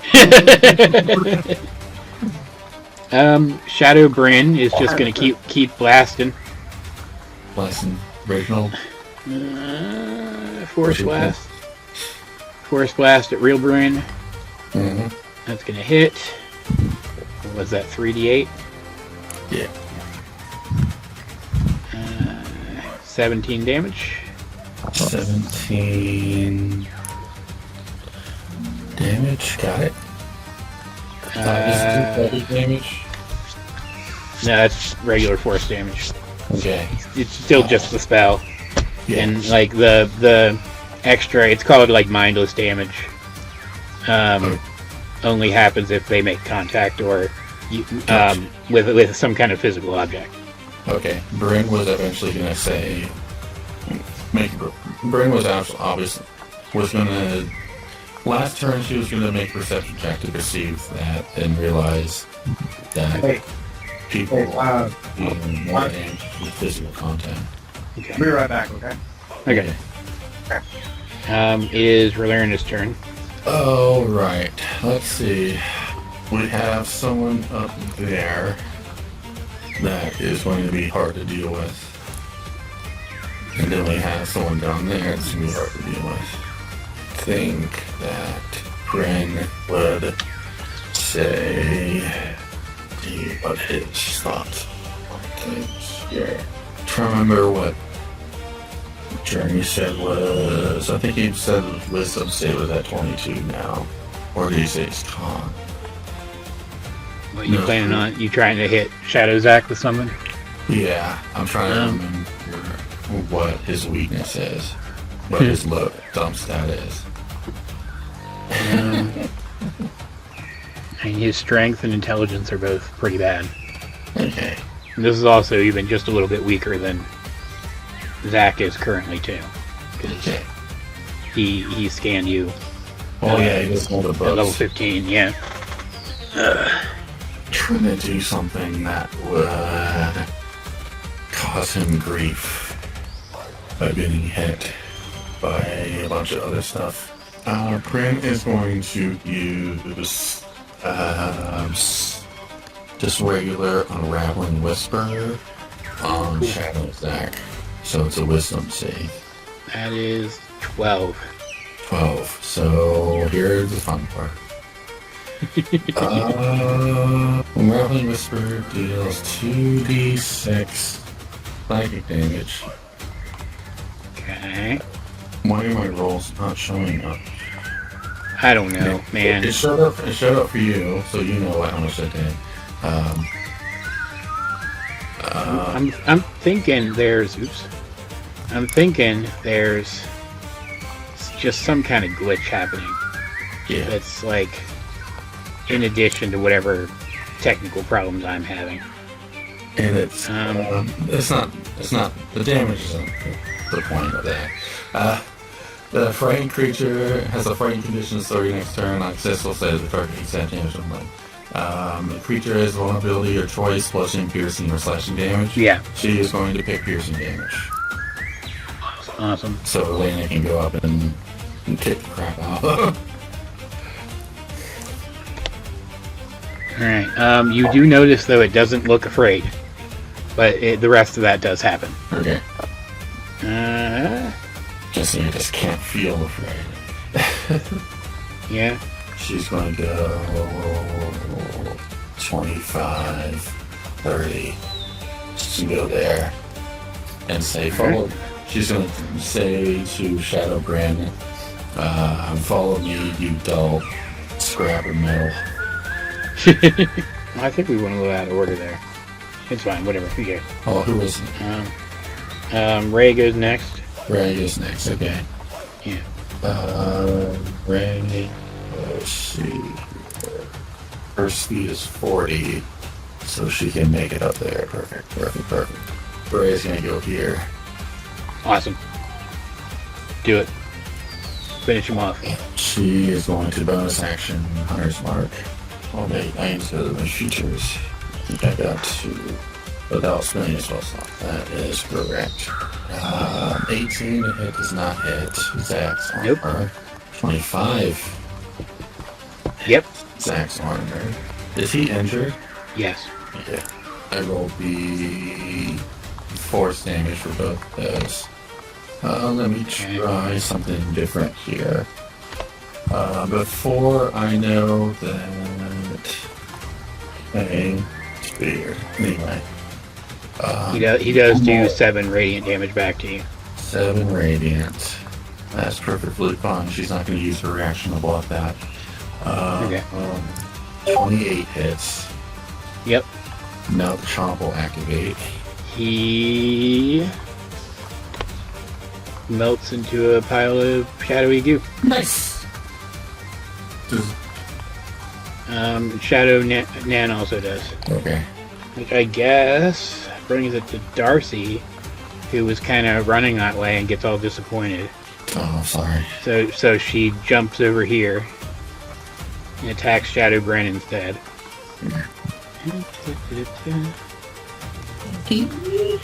Club. That is only a 17, so that misses. And that also misses. Because it's the same roll. Not good, Darcy. Not good.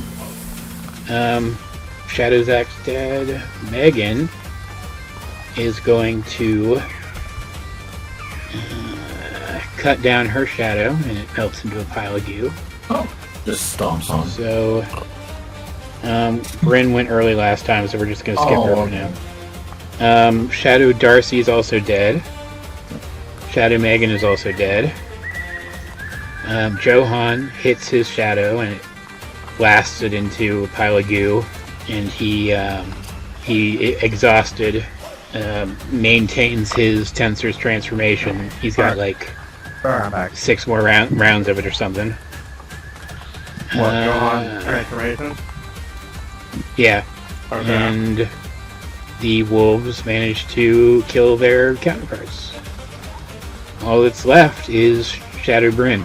What happened to Zack? How did Zack? Brynn and Orlina killed him? Brynn used, made him vulnerable to piercing damage, and then Orlina finished it off. Brynn pretty much calculated what Zack's worst at saving throw is, and decided to do that. Which saving throw was that?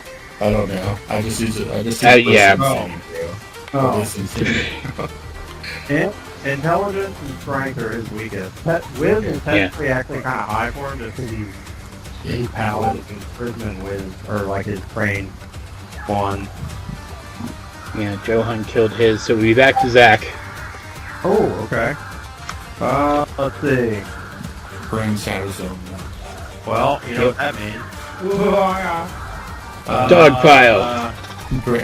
Brynn will tell Zack that switch your damage from anything. Switch your damage to radiant or psychic. Don't use any kind of piercing or slashing or force damage against her. I was there. I technically can't read her. Oh, okay. You do like. You don't have the misty stuff in there either. No, I do. Oh, you still do. I do. I only have 1 second level spell slot left. I mean, you could run a little bit and do like an Eldritch Blast or something. I could. I haven't done an Eldritch Blast in a while. Yeah. Switch it up a little bit. Oh man, I forgot all the times I've been hitting. Actually, I don't know if I've actually hit really any of this fight. I forgot I've been doing the extra force damage from the sword. Oh yeah. Oop. Yeah, it's fine. Honestly, I know it's going to seem kind of weird, but I'm going to go right there. And then I will Eldritch Blast at advantage, because I'm heavily obscured by that individual. Nope. So I will attack her in shadow. One of them, 25. I'm just going to roll the 3 and then do damage that time. 29. Yeah. So hit. And is that a Crit. That is a crit. Yep. Alright, so I'm going to do crit damage for the first 2 attacks that they both hit, so it's 4d10. So that is 21, which I know is force damage, and I know it's not going to do full damage, but still, it's the range that I have, so 21, so then I crit on an Eldritch Blast. Oh, look, I totally messed that up. Because it already doubled. That's fine. I told it, so that was 4, so 1, 2, 3, that was all the damage. Alright. I mean, you did damage. It's damage. And then technically, the sword is, as long as I'm wielding the weapon, my attack deals an additional 1d8 force. So each blast now deals, so let me go ahead and just, where's the dice button? Let's do that. Like you've got a little mini version of Conjure Minor Elementals. Yeah, kind of. Oh, here it is. Draconic Shard. Let's do 2 additional force, and then I'll just do 1, and then the last one was crit, or 9. There you go. I hope you added that, because I didn't add all that up. Yeah, I got it. 23, 24, 33, I think, is where I got. Alright, that, bonus action, let's see. I guess I did a little bonus. Oh, I could have done the wind sprint. A little like where I fly toward him. Yeah. What is the thing on wind sprint? No, it's before the end of the turn. Okay. Since I'm now within 50, yep, I'll go ahead and use my ring on Goldbox Shard and just mark him. And then I'll end my turn. In case he tries to bitch out again. Yeah, if he tries to bitch out, and it's easier to hit him, and he has less saving throws. So. Alright. Shadow Ray's dead, so Shadow Brynn is going to kind of step over here out of the way of Shadow, or regular Zack, rather. And punch Darcy, I guess. Yeah. Hits 11 thunder damage and 1 psychic damage. Okay. Darcy's feeling perfectly fine. And that is a miss. Cool. Relerna. Oh, I guess as a free action, when Zack used the ring on Golbat, he kind of sees Val and just starts getting shocked. Oh no, Brynn won't be able to see his reaction from over where she is. No. I mean, it's all in flame. You can't really see him. Zack, look around. Zack, look around. see if anyone else has noticed. Like, are you seeing this shit? I'll just wait till he finds out that everyone knew but him. If he ever finds out, I should say. Oh, fuck.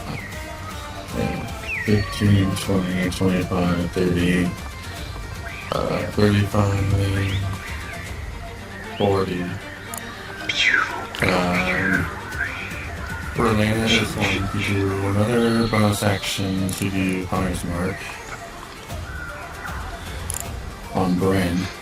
And Orlando says, this is personal. This is for putting shit in my hair. This is for putting shit in my hair. I think that is a 20. Yep. Okay, let's do it.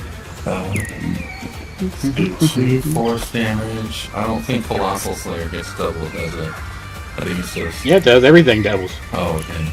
So I'm going to attack again. For a 26. Hits again. Yep. The D4, D6, and D8 for chomp. He's going to swing again. Which is another hit. Yep. No hesitation at all, I guess. Nope. She's really mad about what Brynn did to her as pranks. So.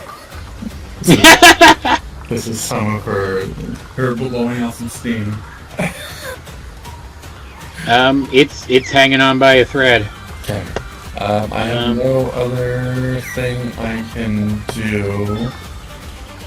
It's fine. It's Darcy's turn next. Oh. She hasn't pulled any pranks on her yet, so that's cool. That's gonna be a hit. 4. Make this. It melts into a puddle of shadowy goo. All right. Then there So was you one. guys kind of all regroup together, and I'll say for the sake of story, I'll say that the flames that surround Zack, the shadowy flames, kind of like simmer. Like, I don't want to drop concentration on it, but like, for story reasons, I want it to kind of go down a little bit, so that way like his head is exposed, so like they can all see each other. yeah. But as you're kind of regrouping, Is Val gonna come back and immediately die? no. Good. Oh wait, the shadows. What are they doing? You see the inky stuff that made up the shadows. Getting together.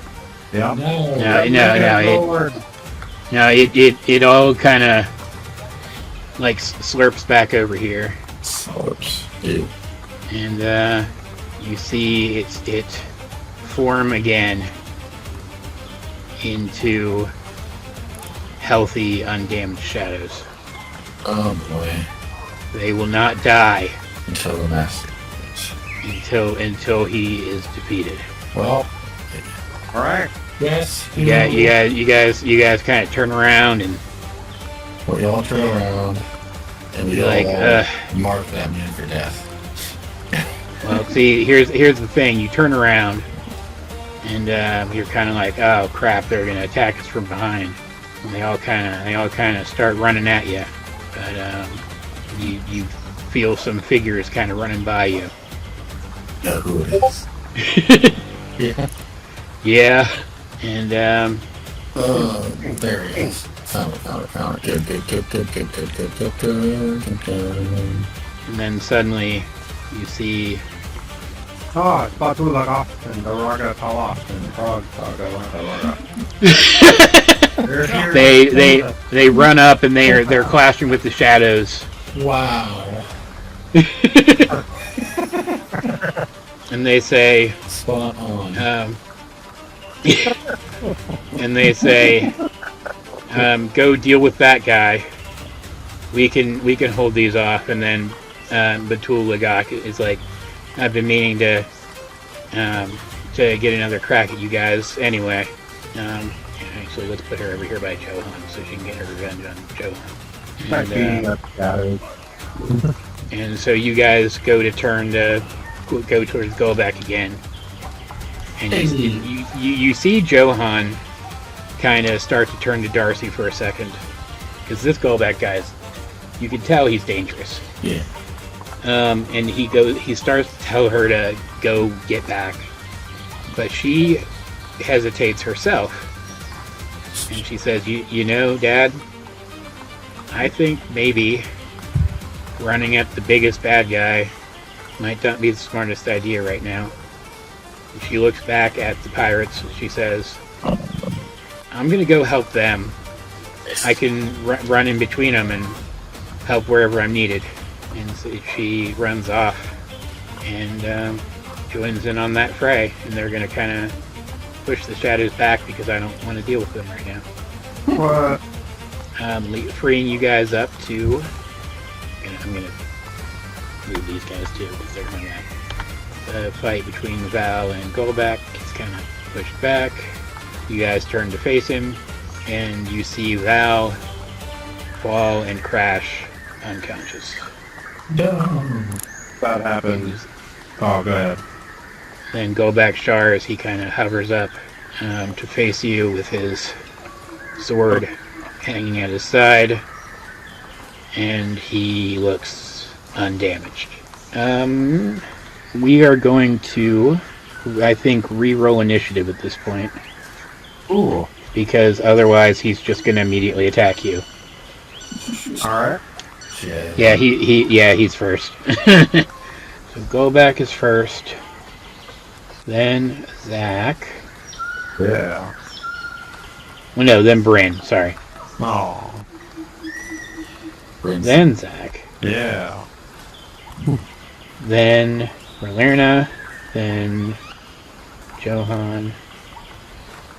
Then Megan. I had to recheck that was everybody because I'm like, that's not enough people, but I actually managed to cut it down to that many people. Okay. He's still being pissy at Zack, so he's gonna send that thing up.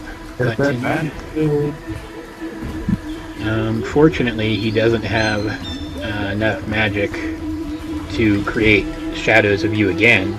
That was the wrong thing. Hold on. Oh shit. I thought you were right. Aha! Yeah. Okay. Boom. Miss. Miss. It attacks again. And misses. Okay. Well, 23 though. Yeah, I guess. 23 is. Hold on. This. Yeah, I guess that's right. Okay. Can you do anything? This thing's gonna hit you hard. Yeah, I guess I'll see what's on. Okay. It hits your shield and like energy just explodes off of the impact point. Like it was gonna fuck you up. As the smoke kind of clears, you just use Zack just staring till it go back. He didn't respond at all to the sword that's next to him. Awesome. Can a sword can spirit weapon do opportunity attack? I don't think so, can it? Okay. Nope. Good. What do we do next? That was a bonus action. He's going to, because he's still got mirror image going, he's going to cast something else that will further protect him. He's going to cast Elminster's Effulgent Spheres, which surrounds him with It surrounds him with. Let me actually draw him.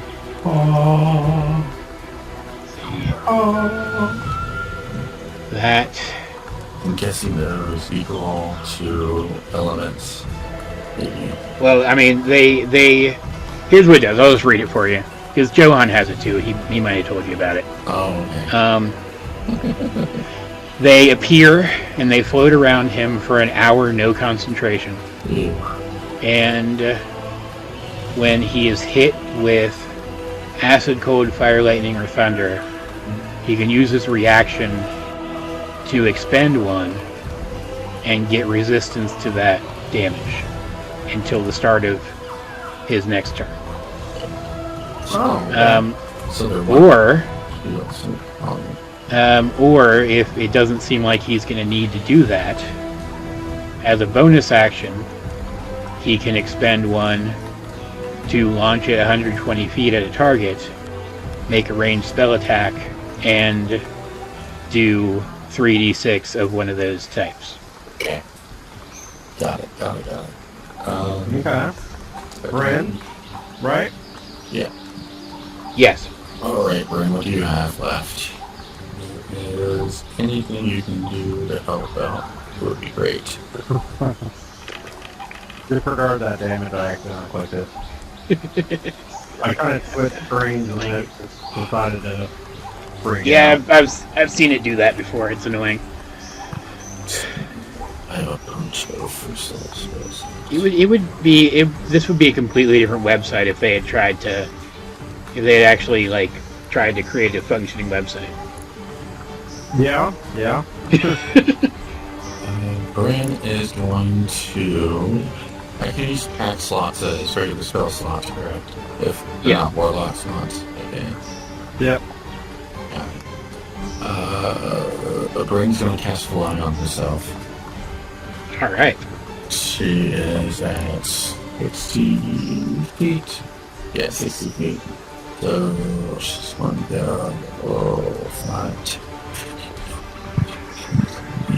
35, 40, 45, 50. And then she's going to go, she's climbing 50, 55, 60. And then next turn, I guess she'll use the rest of her speed to get up to where he is. Okay. Basically, I'm going to try to follow him wherever he goes. Cool.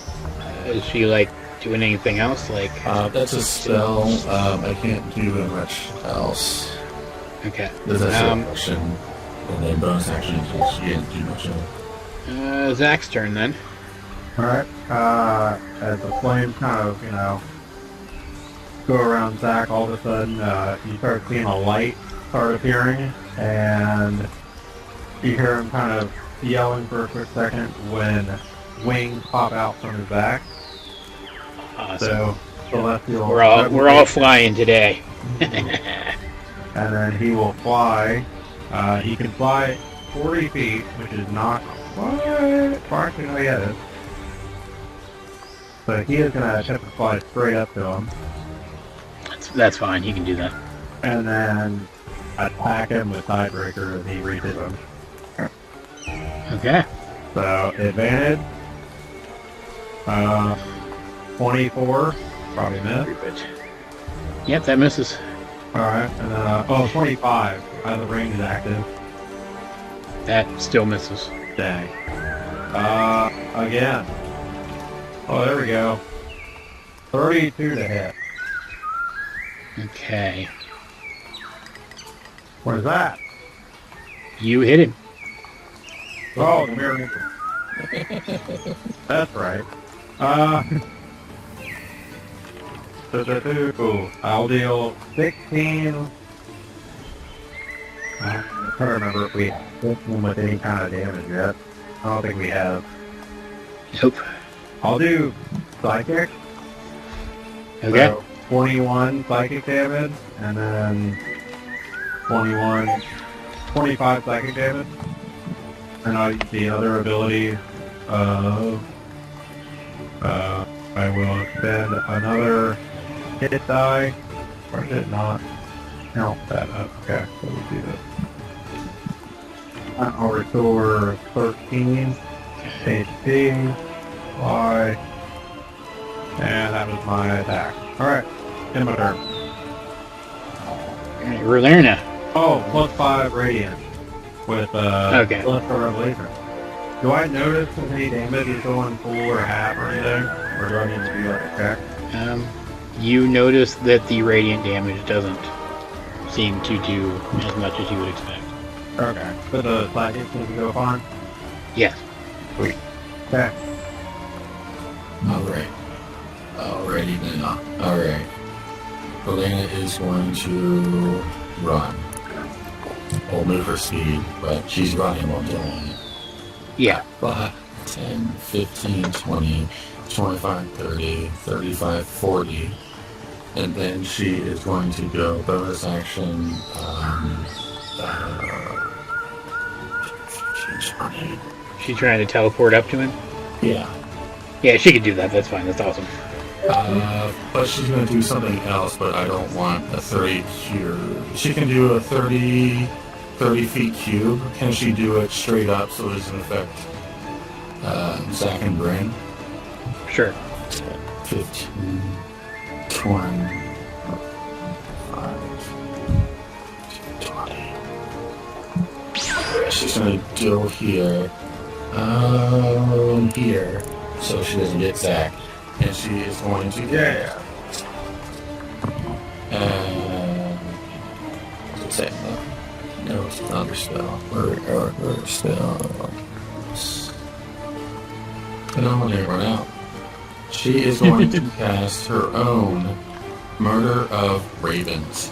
It's Murder of Ravens, but it's Murder of Ravens. Yeah. So when I was just saying, the deck save. You got a 19. That beats it, darn. I think it's just half damage. Yeah. Okay. What's the damage type? Force damage. So will be 7 force damage. You notice that also seems to do less damage than you would expect. What do I need to roll attack save to 3-point land? No, you're fine. Okay. I forgot to hard again. Oh well, I'll remember next time. It's only going to do half. Yeah. It's force damage. Johan is next. He's still got tensors on. So he's gonna Raven Queen 2 down.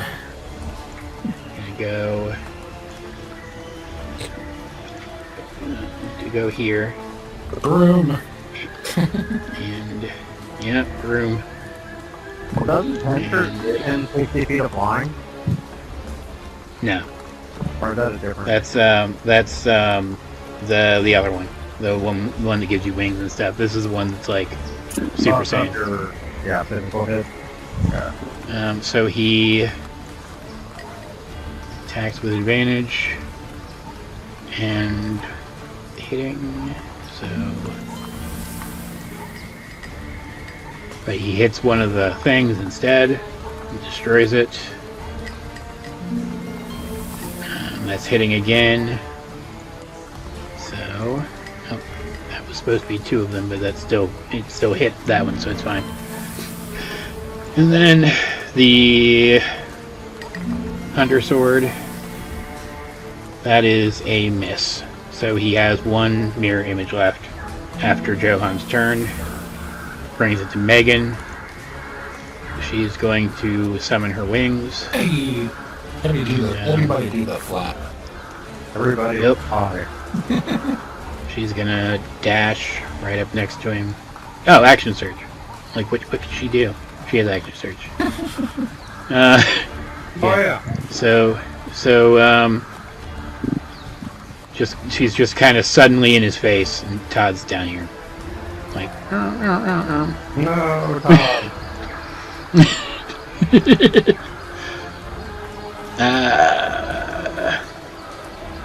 Guess she would have advantage because there's people. They're like, we'll put her here, so Johan's on the other side.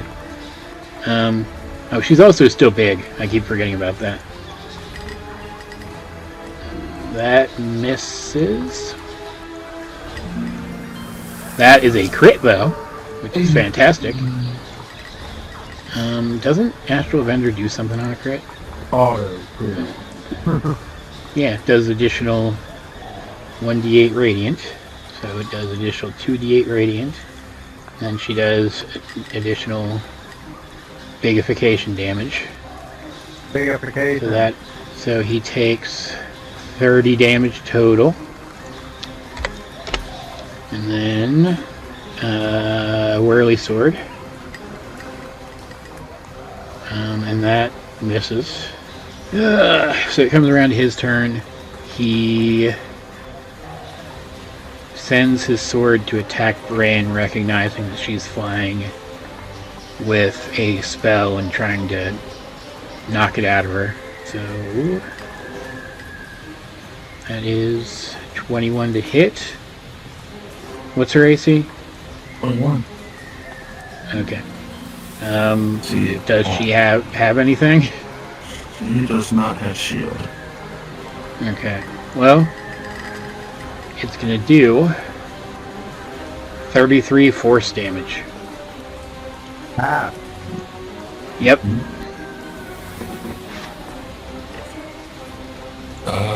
My con save. That'd be. Yeah, you're fine. Damn. And then 31 to hit. Or another. Yep. This is a 9th level spell, baby. Or that'd be 16 force damage after the resistance. And then he is going to. What do I want him to do, actually? He's going to. That's what I did now. What kind of armor is everybody wearing? Out of curiosity. Back on a breastplate. Specifically? Yeah. Or just. Do you wonder if it's like metal? Yes. Or do you have metal in your shit? Yeah. I mean, Brynn's literally in an armor of metal. Yeah. Unfortunately. Yep. Sorry. He's gonna cast a 4th level. Is he wearing metal? No. He has his metal sword though, but like, isn't gonna affect him. He's gonna cast 4th level Arcano-Magnetic Repulsion. Yeah. Okay. A 20-foot. What color is magnetism? Light gray. Light gray. Magnets, how do they work? So he creates an emanation around him. And then when he casts the spell, he forces. Does Raverna have metal? What's she got? Yeah. Feel metal. Okay, so everybody but Johan, I guess, has to make a strength saving throw. Let me take a look here. How many? All of us but Johan. Yep. That is 2, 3, 4, 6. Brynn can use vigilance on her limitless sentinel, so she can do 3 of us. So I'm going to do Zack, Megan, and Orlana, because Brynn has an 81 strength. She's not going to make it at all unless she rolls a 20. This just gives you advantage on the saving throw. Okay. Well, Zack, Megan, and Megan also has Zack's True. Yeah. boost as well. Let's see what her second roll is. That is. Oh, I gotta move that. Oh my god, why am I attached to that? No idea.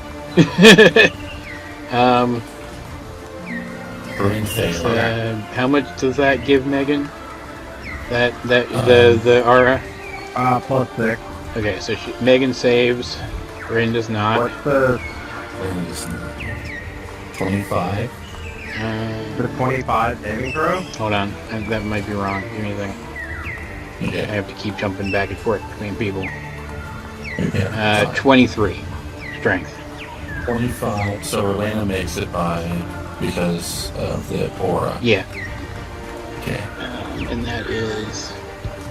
Brynn gets flung somewhere. Zack got 24 on a strength save. Okay. Is Brynn the only one that failed, though? Yeah.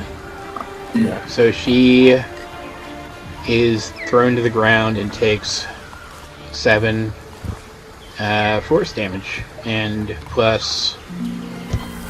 Is she actually, like, up off the ground yet, or is she just still coming towards him?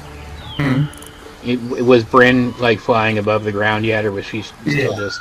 Yeah. And how far... She was heading towards him. She Okay. was heading... Oh... I think she was... No, she was 5 feet. Okay. Because next turn she was going to fly to his height. Alright, so she takes 7 force damage and just falls prone. And that's his turn. So, Brynn. Alright. She stands up for half speed. And then she's still flying. Alright. Okay. Zack is there. Half speed. Yeah. Would be, I would need to, she would have to move 5 feet. She can do that. She's going to move 25 feet and then 5 feet. Touch. She's going to go force blast. Alright, tried and true. Yeah. Attack again. Damn. Jesus. That was terrible. Yeah. Alright. Yeah. That is her turn. Alright, Zack. Alright, I will bonus action Hexblade curse him. Nice. And then I will attack. Hiya! 30. That is hitting, so... it hits. Alright, it does. 15 plus 5, so 20. Is all psychic. 20 plus... So 20 psychic. So 1 force, which is then half. And then... First line trigger.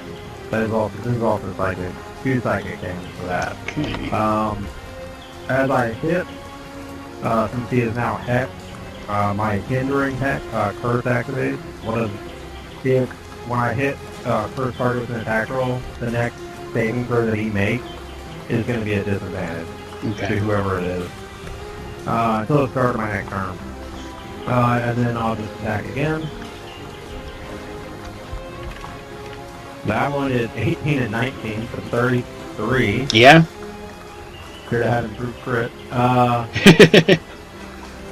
do 18 plus 5, so 23 psychic damage.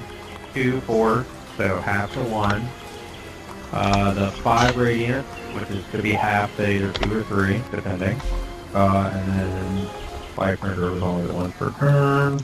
Yep. Alright, that's my turn. Okay. So if anybody forces them to make a saving throw for any reason, I'll have disadvantage. Ralerna. Or concentration. Yeah. Actually, is his blade a concentration? Yes. Okay. So, yeah. I haven't been rolling that because you weren't doing enough damage for him to miss it, but at disadvantage, he might. Nope. Okay. Ralerna's turn. Alright, well. Yep. Orlando might be able to help Yeah. with the 1920s. So she is going to cast Eagle Eye. Okay. That's her turn then, right? Yeah. So, Johan next. Cool. That's going to be helpful. A crit. Hey. So, Yay. nope, sorry, that's the wrong damage, because that's his one that's got Shillelagh. So, you know, that's better, actually, probably. Yeah, 31 damage from that. And then 2 additional D12 Thunder. Seeing that force damage isn't doing a lot to him, he's just going to do a normal hit with Shillelagh. So 30, 37, yeah.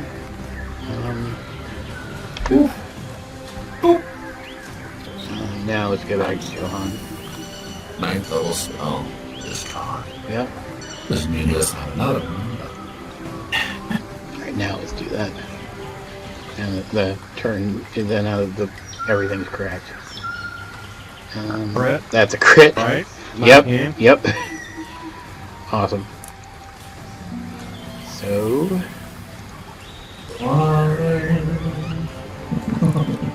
that is 25. That still hits. Yeah. So, God, really? That hurt a lot. He took like 80 damage that turn, plus whatever that first hit did. Cool. Is he bloody? Yeah, he's bloody. That was 2 rounds. Johan's still got a couple more rounds of his tensors left. You guys want to go, like, hang out while Johan finishes this for you? But let's just remember that he only crit because the evil eyes effect on him. True. Can you do anything else that turn? No? No. So Megan is going to bonus action punch her gauntlets together. Super. And become huge Megan. Ah. Huge Megan with huge wings. And swing at him with advantage. It's even easily. True. That's a crit. Yeah. So- 19, buddy. So she does extra radiant on a crit. Yeah, 26, and then the halved to 4, so 30 damage. And then... Oh wait, hold on. Forgot these. That is. He's not looking too great. Cheers to him. Megan is still going. Yeah. Wrong. Oh god damn it. So, got like 4 more attacks. Hold on, I have to have regular Megan out here because I'm not able to use the actual sheet tab. I'm trying to use the little one, and this giant Megan is not attached to the actual character sheet. Oh, This is stupid. I want to figure out what the hell is wrong with my freaking browser. Alright, little Megan can just be over here. She can be like one of those load-bearing teapots that people put in their video games to keep the level from turning inside out and exploding. Advantage! Advantage! There we go. Advantage. Miss. misses. Oh no. Whirly Sword. Advantage. Oh, so That is... no. Oh, Okay. if It hits the mirror image, which brings it back around to his turn. He is going to cast mirror image, and then bonus action. Everybody make a strength save, except Johan. that's a bonus action. Jesus Christ. Let me try to, because she's out of that. Brynn wishes to use. Is it the next saving throw, or did he already do that? He technically did it with con save. Okay. I'm gonna do it just to see if he rolls a 1. Reaction, zip it. For the What's he gotta get for that? 17, but he has like a really high con, so he's probably gonna get it.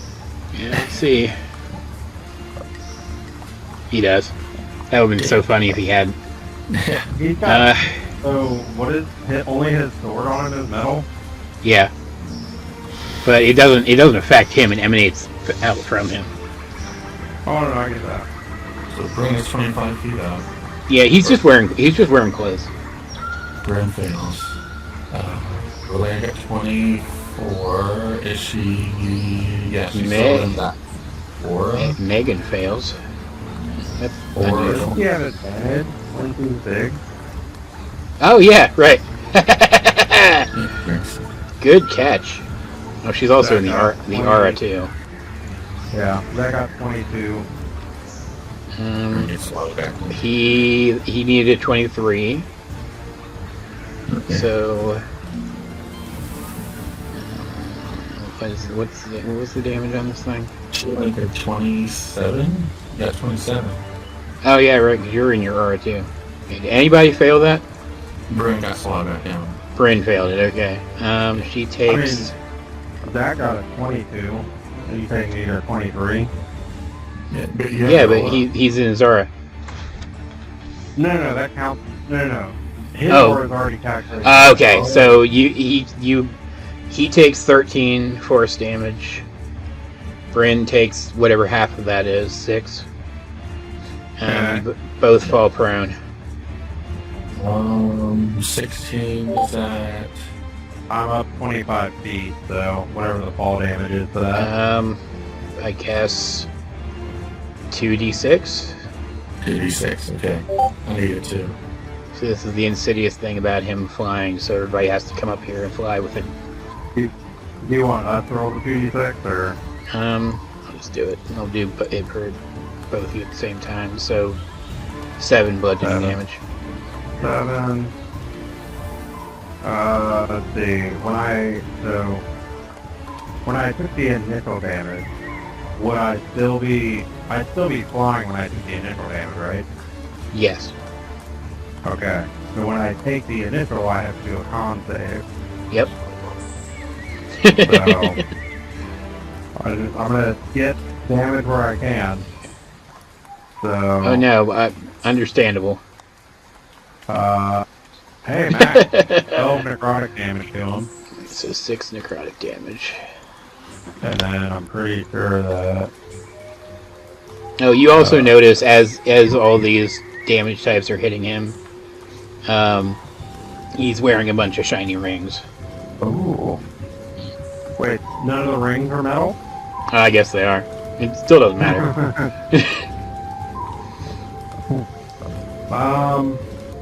Okay, and then then I'll fall. And would that be considered an attack or just a secondary effect at that point? It's just a secondary effect. Okay. That is his turn. So Brynn gets up annoyed because she keeps getting knocked down, but she gets up again. You're never gonna keep her down. No. My con save is 16. Is that her con save? Yeah, it means it's 10. I think that does. Yeah. She's gonna try to do Force Blast. Alright. I think she needs it. I think she needs a crit to hit him. She might. What's her... Yeah, she can hit him without it. It's just gonna be hard. Yeah. That's why I made everything easier for the crits. Yeah.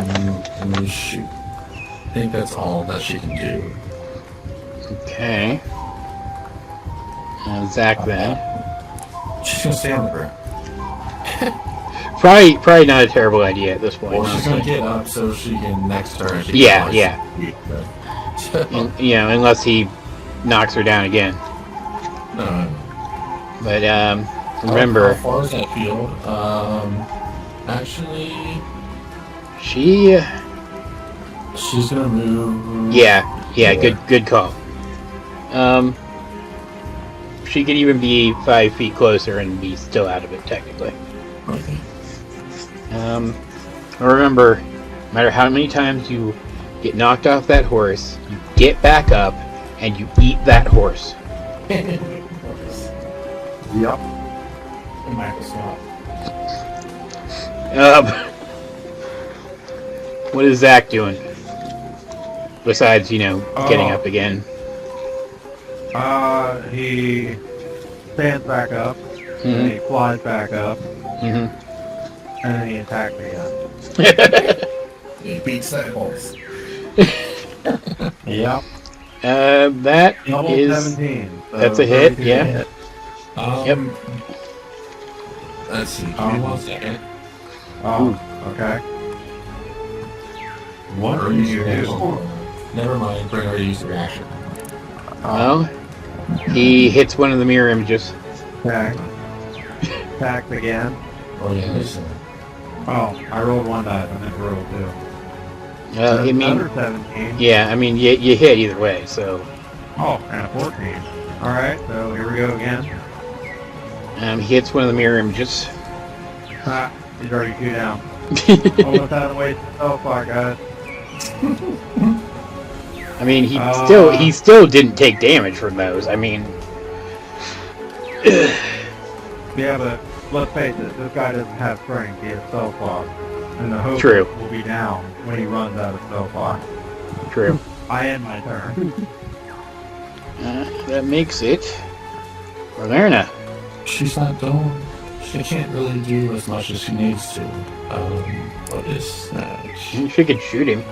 Not an attack roll. Evil Eye is not an attack roll. No, it's not. It's just automatic damage. Yeah. She is going to switch. Let's see. She's going to bonus action Hunter's Marking, and then she's going to switch her new crossbow for her old crossbow because she's feeling doing splash damage to all her allies. Yeah. She's going to go ahead and attack once for 32 That hits. for 13 points. And then whatever the 100th mark is, right? Oh yeah. 1. Yeah, I mean, it's damage is damage. Let's see Colossal Slayer while I'm at it. Alright. 3. Okay. And then she's going to invoke Vex, so for her second attack gains advantage. Yep. Do it again. Yep. That's a crit, isn't it? Oh, it is a 19. Is Yeah. the other one 19?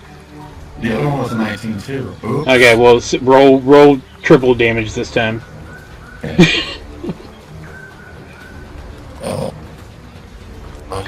Man, she started out doing kind of underwhelming damage. She's doing great now. 1, 2, 3, and then 1 more D8, and then 3D6. You're really starting to take him down. Is that gonna be her turn? Yes. Alright, Johan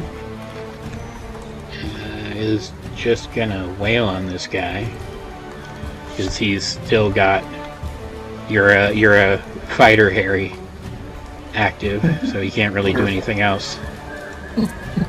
Got smash all. Yeah. That hits for again. That's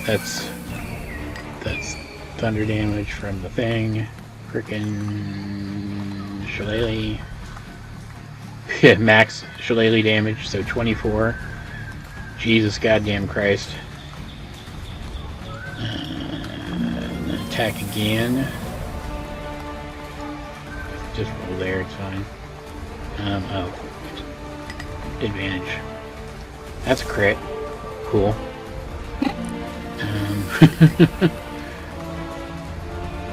84 damage, that's all we need.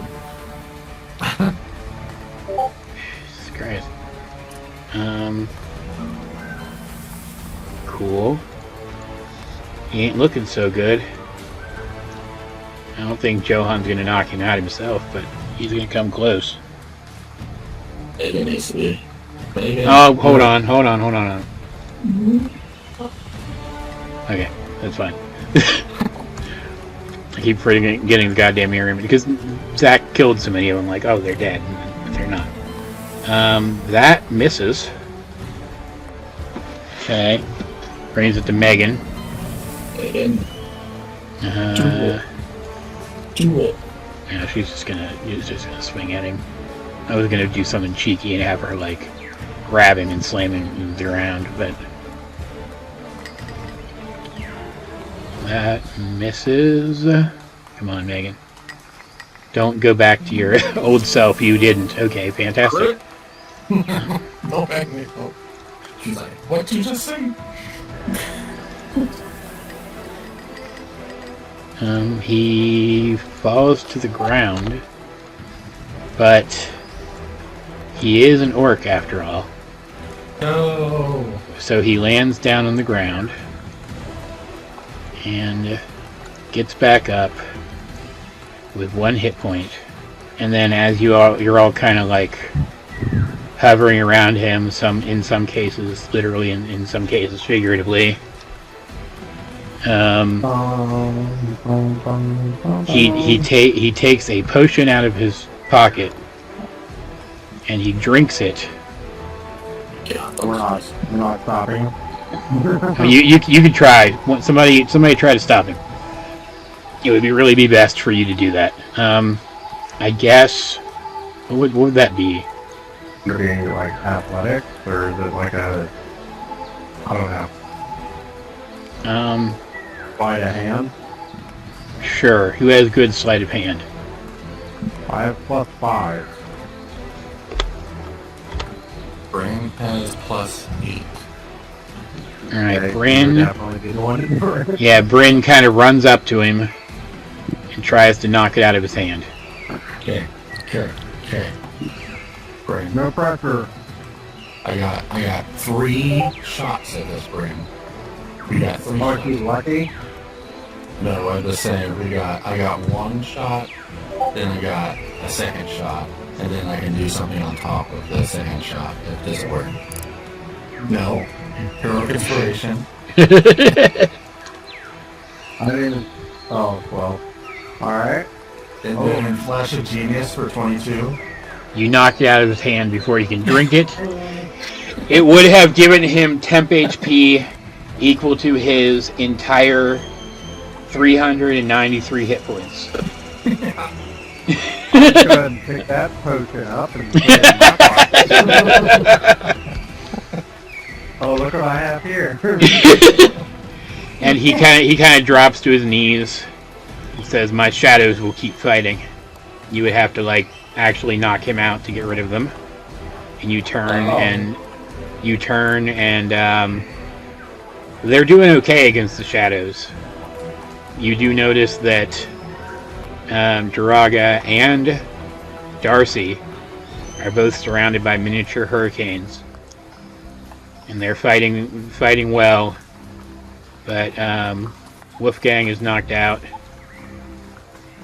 and everybody's injured, and the shadows are just still up and doing their thing. So, does anybody want to like hit this guy with a pommel strike and end that, or?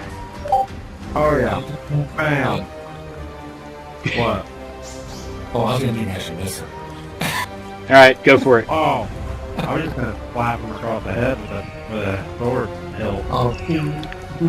Well, either way, he goes down, and his various He's dead, things everybody. disappear. Yay. He didn't even really get to use the spheres, because Johan didn't. This didn't go on long enough for Johan to hit him with anything other than thunder damage. He's already resistant to thunder damage. So you see the shadows disappear, and you look over, and the king is kind of holding up Razorfin by his collar, Even though he's like panting, Razorfin is knocked out. Yeah. And even though the guards that Durgash brought with him are knocked out, and even though the regular soldiers are knocked out, there's one.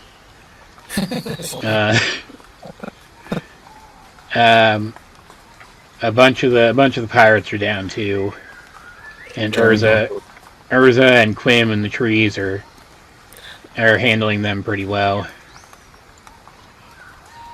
So when they see Golback go down, they just kind of run away. Golback and Razorfin go down. John, may I do something? Sure. Well, it's mainly when the king is approaching us with Razorfin. I'm assuming that's what he's doing. He's going to approach us first. Yeah. He like... Okay. All right. Zack, Megan, Brynn, Johan, Orkania. All you hear is a snap. Well done! That was so amusing! Oh God. It's this asshole again.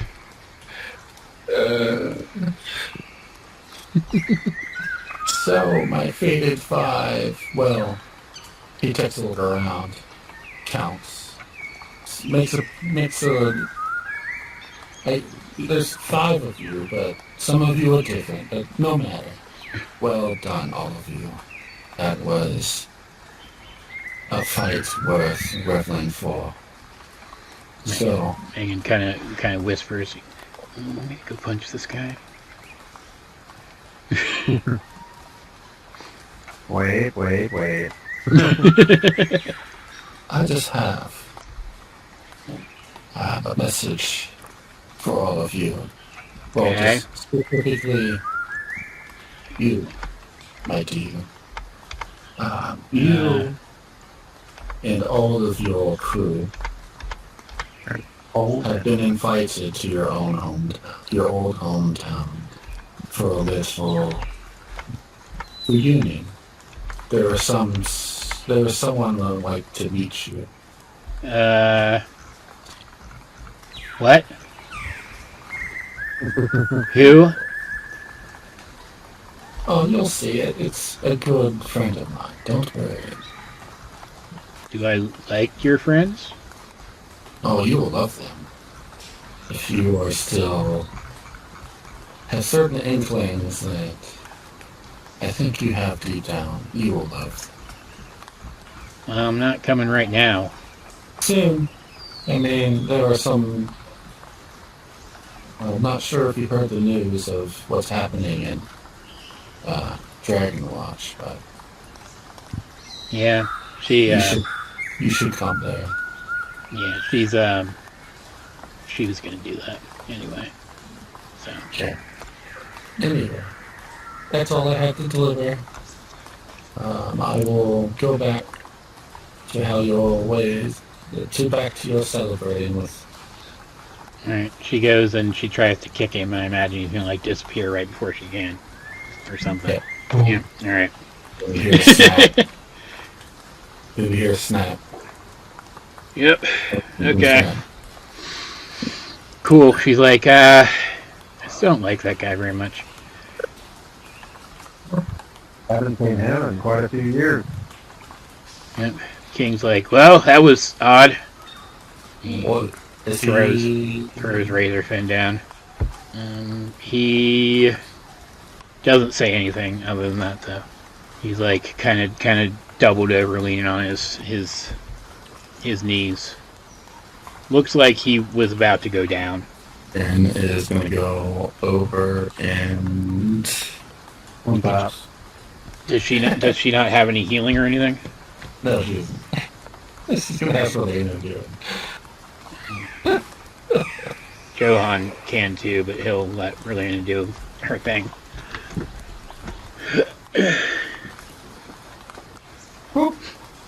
And cool. Gets her up with 14 HP. She kind of sits up. Brynn tells her, "It's good to see you're awake." It's good to be awake. And that is, should mean something to her because last time she met, "It's good to see you," Brynn didn't say anything Yeah. to her. Yeah. Johan, since Relena did that, he's going to pointedly go off and start stabilizing these guys. Tell his trees to, I don't know, I guess go patrol the area in case those other guys come back. Bryn's gonna say, "Zack! Whoa, yeah! That was midnight the whole time."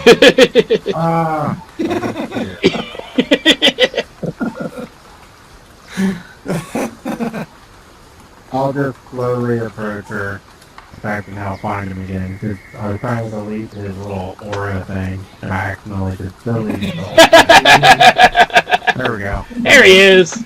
There's Zack. Alright, yeah, he'll approach and, just kind of be like, what are you doing here? She says, first, why don't we finish what we started with the king, and then I'll tell you. And the king's like, yes, and he I don't know, I guess he'll have Quim run in to the building. Or, no, he'll call over to Zorak. He's like, hey, go tell him it's safe to come back out. He does. And all the people come back out. And he walks over by Zack and he says, just hand me the damn sword. I don't want to hear Quim give another speech. I mean, yeah, I guess I'll pull Star Razor out. The king takes it. He holds it up for everybody to see, and you see like half the crowd is cheering immediately, and the rest of them they kind of take a minute, and then they kind of join in. It seems like everybody's kind of with it. You see Shagal Durgash. He walks down. He's knocked out Clog. Now we know he's not like needed for this fight or anything. And he says, well, that was quite the spectacle. Your Majesty, I have been hesitant to lend my family's support to your cause, but after what I've just seen and the events of today, he kind of bends the knee and he says, I offer it now. Now you guys are able to kind of go into the great house to recover from that. I don't really know if anybody actually needs to recover that much.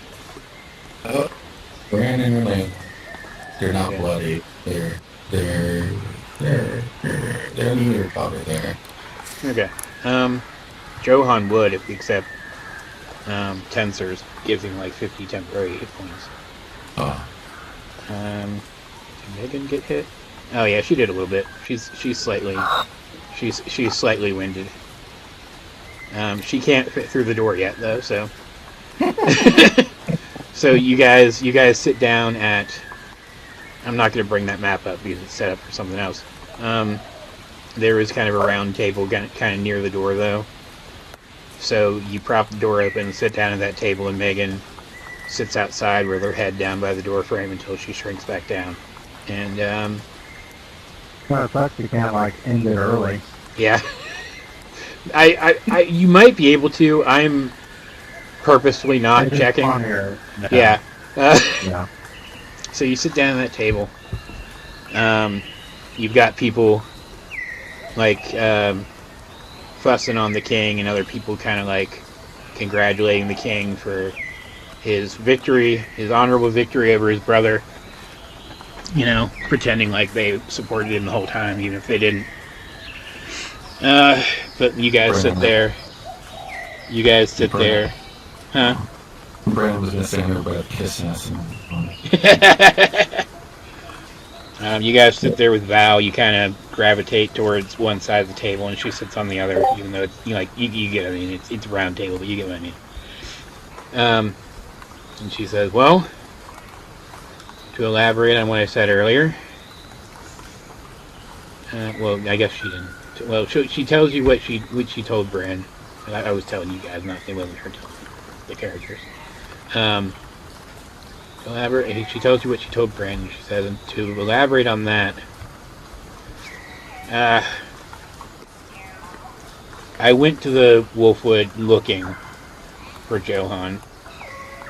I didn't know the way, though, so I got lost. And I was okay with that. I was okay with being lost forever, honestly. I didn't have anywhere else to go, and I didn't have anything I wanted to do except apologize to him and Megan and all the rest of you, eventually. But I didn't wander for too terribly long before I came to not his people, but something else. And she kind of glances at Johan, and he says, "Yeah, I could probably explain it better. There are actually 3 civilizations that inhabit the Wolfwood. Mine is the largest, and we protect and control the tree, which gives us a certain amount of influence and sway with the others. One is a civilization of people who have different degrees of a lycanthropic gene, shifters with a more predatory bent, people with different amounts of the wolf blood. They're a tribal society. They can be violent, but they honestly remind me of those lizard people we met on our way north. They recognize their violent nature and work to be better than it. They're not a place you necessarily like to visit, but they're not the worst. The other, though, is he kind of pauses, trying to decide how to explain it. He says it's a civilization of cat people. The citizens, they're primarily tabaxi. There's some shifters there too, but primarily tabaxi, and a whole bunch of regular cats who serve under a court of fey cats who lead their society. It's sort of a feline council. Fey cats. They are incredibly annoying. My people don't like them. They don't like my people, but they dislike us in the way that a cat would, where it mostly boils down to indifference and a sense of superiority. Oh. So at the end of the day, they're not the worst to deal with. We do have a treaty of sorts with them, where we basically just leave each other alone. And Val picks up. She says, and that's where I ended up, was with them. And at first, they were very unhappy that an outsider had found their way to their civilization. So they took me to the court of cats. But they recognized that I really was trying to redeem myself, and thought it might be funny to watch me try. So they agreed to let me stay there and sort of get myself back in order. But in exchange, I had to make a pact with them. So now I can turn into a cat. And it just so happens to look like Megan's familiar. So when Johan realized that he was going to have to bring Darcy with him and it could be dangerous, he had the idea to have me pose as Midnight so that I could sneak along and keep an eye on Darcy in case she absolutely needed me to swoop in and take her away from here. And she looks over and Darcy's like fuming because she didn't know that this was going on at all. She says, but that's really it. Aside from not wanting Darcy to think Johan didn't trust her, she kind of says it in a way that suggests that she almost said that Johan didn't trust her even less than he does, because like she catches herself, which he's gotten over that a little bit today, like this last couple weeks. So you know. She said, aside from that, well, we just weren't sure how the rest of you would react to seeing me. I've been in the Wolfwood for a while now. The cats showed me the way. Been working to prove myself for a few years. At this point, Megan shrinks back down and comes in. Val goes on. So I think you both trust me. She looks over at Megan. Megan shrugs and nods. So, but we weren't really sure how the rest of you would feel, so we figured we'd keep it quiet until we didn't have a choice. When I saw how dangerous that guy was and how he wasn't going to let you just fight those shadow things, figured it was time. I could use some of my magic as a cat, but not enough to hold that guy back. He kind of looks around. Quite strong. Yeah, he didn't say that though. He still hasn't spoken yet. Zack hasn't spoken. She kind of looks around, like trying to gauge everybody's reactions. Like primarily Darcy's, who she's still over there fuming. She's like doing the crossed arms pout. But like Brynn is totally trying to gauge Zack's face. Valerna didn't really know Val well enough to for Val to worry about her, so she's primarily looking at Zack. Okay. Brynn would have told her what. Yeah. Brynn and Dalrock would have told all of them the story, so. Yeah. Well, I'm trying to remember, right? Because it's been quite a while since we saw Val.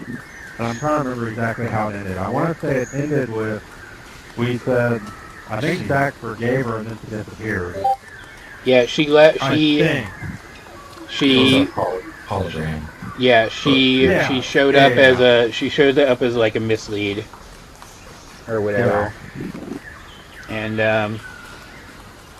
then left for her own adventures with her Blink dog, which is living back in the Wolfwood. Yeah. But like, it's one thing to basically let her off the hook, and it's another to wander around. Yeah. Valerna is going to go up to King of Ash and ask him if she can take a ring off of him because it is her way. She's asking the king permission because she basically takes trophies. Yeah. And she's asking the king permission to take a trophy because she's doing it in respect because it is his brother. Says, yeah, sure, I don't care. Fair, I guess. we're gonna take them all off him before he wakes up anyway. And he's carrying several. Yeah, she just wants one. Roll whatever. Let me see. What else you got? So many guys. Let's do. Roll a D10. Alright, she gets a ring of necrotic resistance. Okay. The king is kind of listening, like off to the side, messing with people. He was listening to what Val said, though. You could tell. because he wants to know who this person is now. And he hears her whole story. He kind of shrugs and goes on with his day. But back to Zack. All right. Back to what, Zack with Val? Yeah. Does he want to say anything? I mean, he's still gonna be kind of short about stuff, but I mean, he'll kind of approach her and just say thanks for the help. Good idea. Gives him a little smile and nod. Awkward. Yep. So. Exactly what would happen. So with all that said, you are actually going to hang out in Orkania for a little bit after this. Quim collaborates pretty extensively with Zurich to document all of the, like actual information that he recovered from the location. Oh yeah, I guess we gotta bring up thing about all those items too. Yeah, you tell him about it. He sends someone back to recover everything, that and to search for any more documents at the ruin. Talk to the guardians, see if they like start the process of getting them to reconnect with the throne. Mm-hmm. Secures the building, like the ruins, so they can make use of it if they want. He sends out a missive crediting Zurich with ushering in the new age along with all of you. It seems like he's kind of on his way towards a seat on the King's Council. And he also hears you talk about those lizard folk that were kind of interested in connecting with the king, and so he sends an emissary to them too. It takes a while, but eventually Duraga, you see her approach him one day and they sit and talk for a while. Kind of imagine she's telling him from her perspective how Golback, or whatever his actual name was, manipulated her along with a bunch of the other traditionalists into becoming a rebel force for him, and he'd already worked that out, but she still wants to say it, kind of. She doesn't say the words "I'm sorry," but it's apologize. It's like the apology is in the words, and he hears it, Mm-hmm. He spends some time over the next couple days reconnecting with her and getting to know Batul. And when the artifacts get back from the ruin, he has a little ceremony where he rewards you with basically whatever you want from the pile, as thanks for basically saving his people. He has at this point recovered from that poison. So you get that new equipment. Woo! And a day or two later, Clog Murdrag gets tossed in prison. Because fuck that guy. Yeah. A couple days after that, a ship arrives, and the king of Byzantia couldn't make it. He sent his apologies, but Prince Liam and Princess Ibasha Talash, as well as one of the other knights, Orkad Brawl, disembark. Are you on the map? Can you see the map? Yeah. Okay, cool. And you guys are invited to sit in for their wedding, which the king just kind of throws something together because he doesn't want to step on either tradition. Darcy stands on the table the whole time with Megan trying to pull her down because she wants to see, and Duraga stands at her sister's side. Everybody cheers. And finally the wedding happens, and the political alliance is solidified, and the king presents Star Razor to Liam as a wedding gift. Hey. The sword. It's full circle. Full circle. And as you're mingling with everybody after the fact, you're surprised to bump into Marcus Abbott. What? Your Who, brother. How's that? Oh, that's Dad? No, it's his brother. that's the brother. That's the wandering bard. Yeah. Yeah. You got you're kind of surprised to see him here. Hey. He's like, yeah. He's like, yeah. I like you know how I like to visit new places.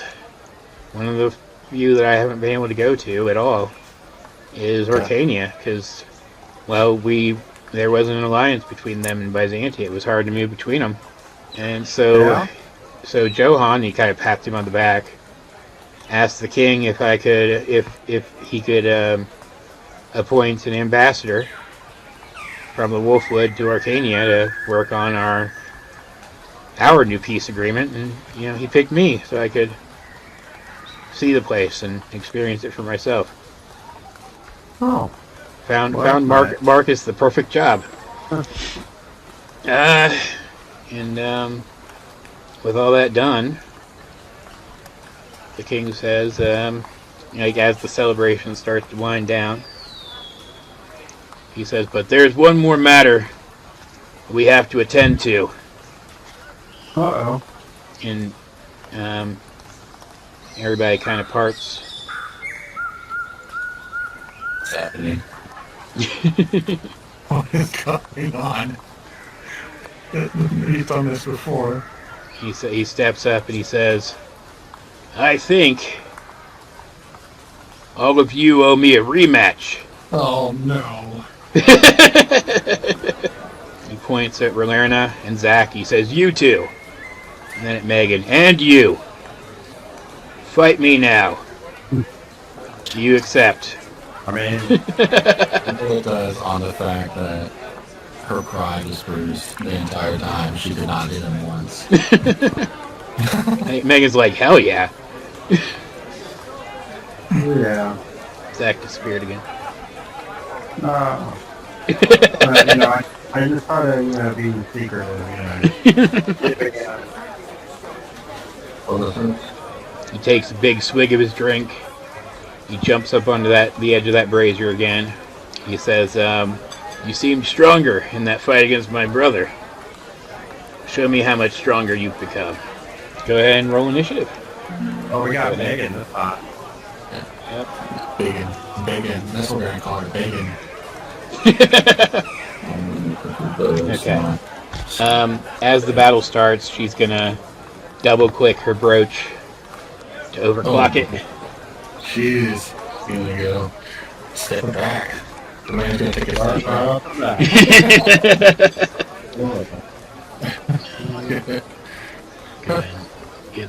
Oh, there's two of them. Yeah.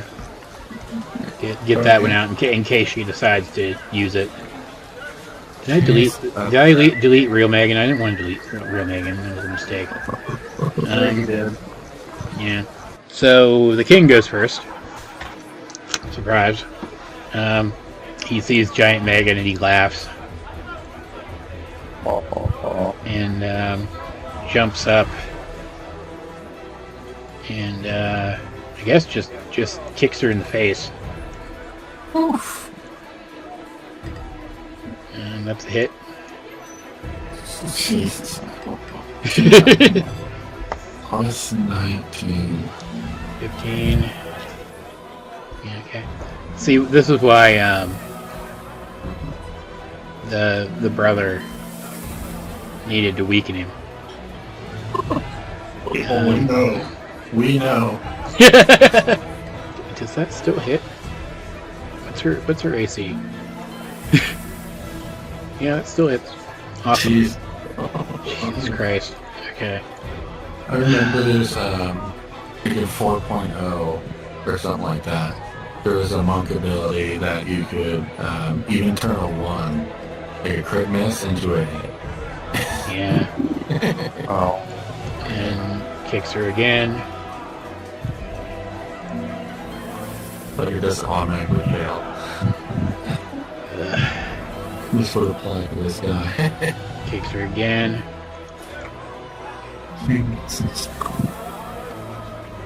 How much is that? 98 damage. Yeah. Okay. 8 damage. Yep. Cool. Forgot how strong he was, and he kind of lands on the ground here. It is Zack's turn.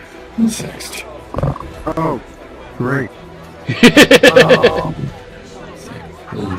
Please do one damage. do something. Or mine still? Before Renee's turn, do 1 point of damage. Why do you want me to do 1 point? Because Colossus Slayer only activates if he is damaged. Okay, I'll run up and I'll attack him. Alright. I'll run up back this way. Probably the correct move. He doesn't have advantage. Oh, right. He has group combatant or whatever it's called. Yeah. He doesn't offer flanking advantage. Yeah. That misses. 6 slashing damage. Yep. Did not miss. Yep. And I will attack again. That's Okay. a 33 to hit. That hits. That'll deal 14 plus 5, so 19. This is all psychic. Okay. Never mind then. 20 psychic damage. And 5 force damage. Cool. And why not? Just because it'd be fun. I will. Plus 4 more. Plus 4. No, that one. I will use staggering smite. Nice. He has to do a wisdom 19 saving throw. 31. Ugh. Yeah. The 2 Frank. And that's it. It doesn't actually do any half damage or anything. So it's all done. Alright. And my turn. Ray. Yep. Bonus actions. Honest mark. Ray's gonna get in there. She's done with this. Yep. one. Yep. Gonna take out her new jawbreakers.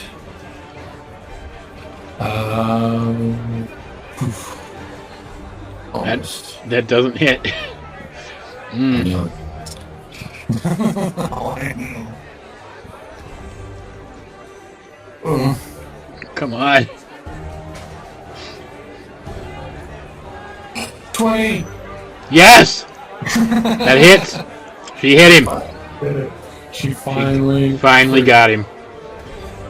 Did he use his thing yet? Did he No. use his reaction? No, he didn't. Damn it.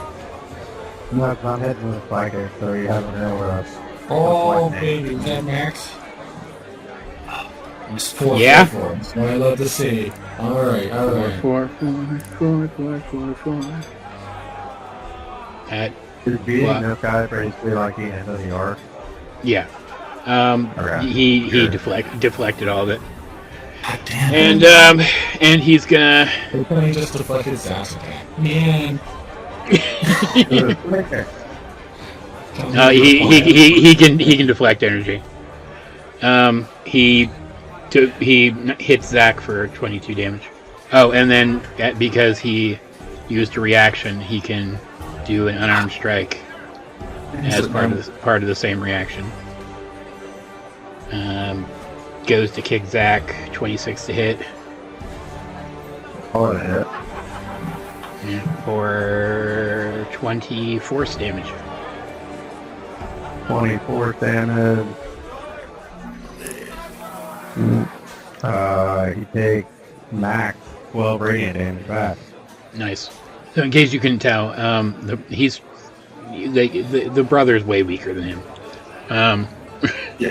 Yeah. But he's kind of looking at all, and he's like, good. You're doing very well. That brings it to Megan. She's gonna punch her gauntlets together and become Gargantua Megan. Oh my Jesus. And she is going to swing a very large sword.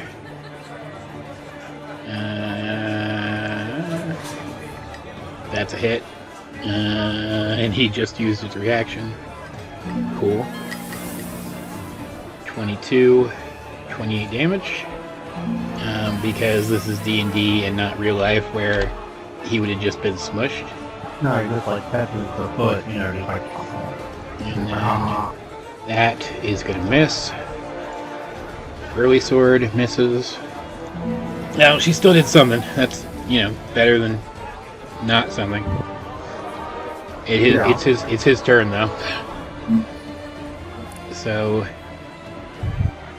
he's really excited about fighting something as big as Megan. So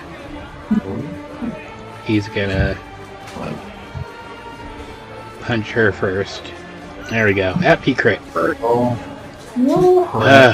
Lord. That is 27 force damage to Megan. And he's going to kind of spin in midair and go to kick Relerna for minimum damage. So only 14 force damage to Relerna. What's this? That was honored. Yeah. And then he's going to flurry of blows and attack each of you once. Against Megan, that's still a hit, so she's going to wing it. Jesus. Against Verlerna, that's a hit. So that is 21 force damage. And then against Zack, that is 23 force damage. That's his turn. One right in the back. Bing! Cool. Zack again. Okay. I'm going to now instead use my other 5th level spell slot. I will use an action to Shadow of Moil again. Nice. And since I cast a spell, I will use a bonus action, which I now have advantage, right? Because Oh, yeah. so I will attack with advantage. That is a 30 to hit. That hits. That does psychic 23. 28 psychic damage and 8 force damage. Alright, like I said, he can redirect energy. So he's gonna reduce that by 31. Yes. That's just an additional effect you gave him, I think, isn't it? No, Usually it's deflecting only do weapon dice, can it? Yeah, once you get high enough in monk, it works on literally anything. Oh. Yeah. Alright.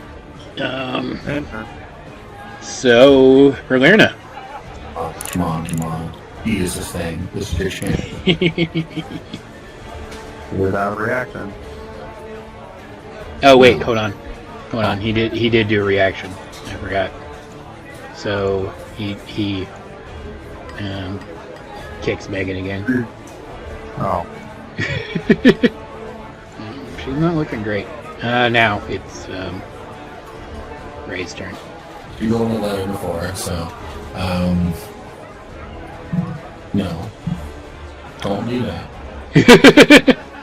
Yeah, seriously. Heroic inspiration now. Yep. Okay. God. That means it's 28 or 29. Damn it. Okay. I knew as soon as you used your fucking attack this turn, we hit you. Missed the time. Okay. Can other people spend their heroic inspiration for people? I have no idea. It's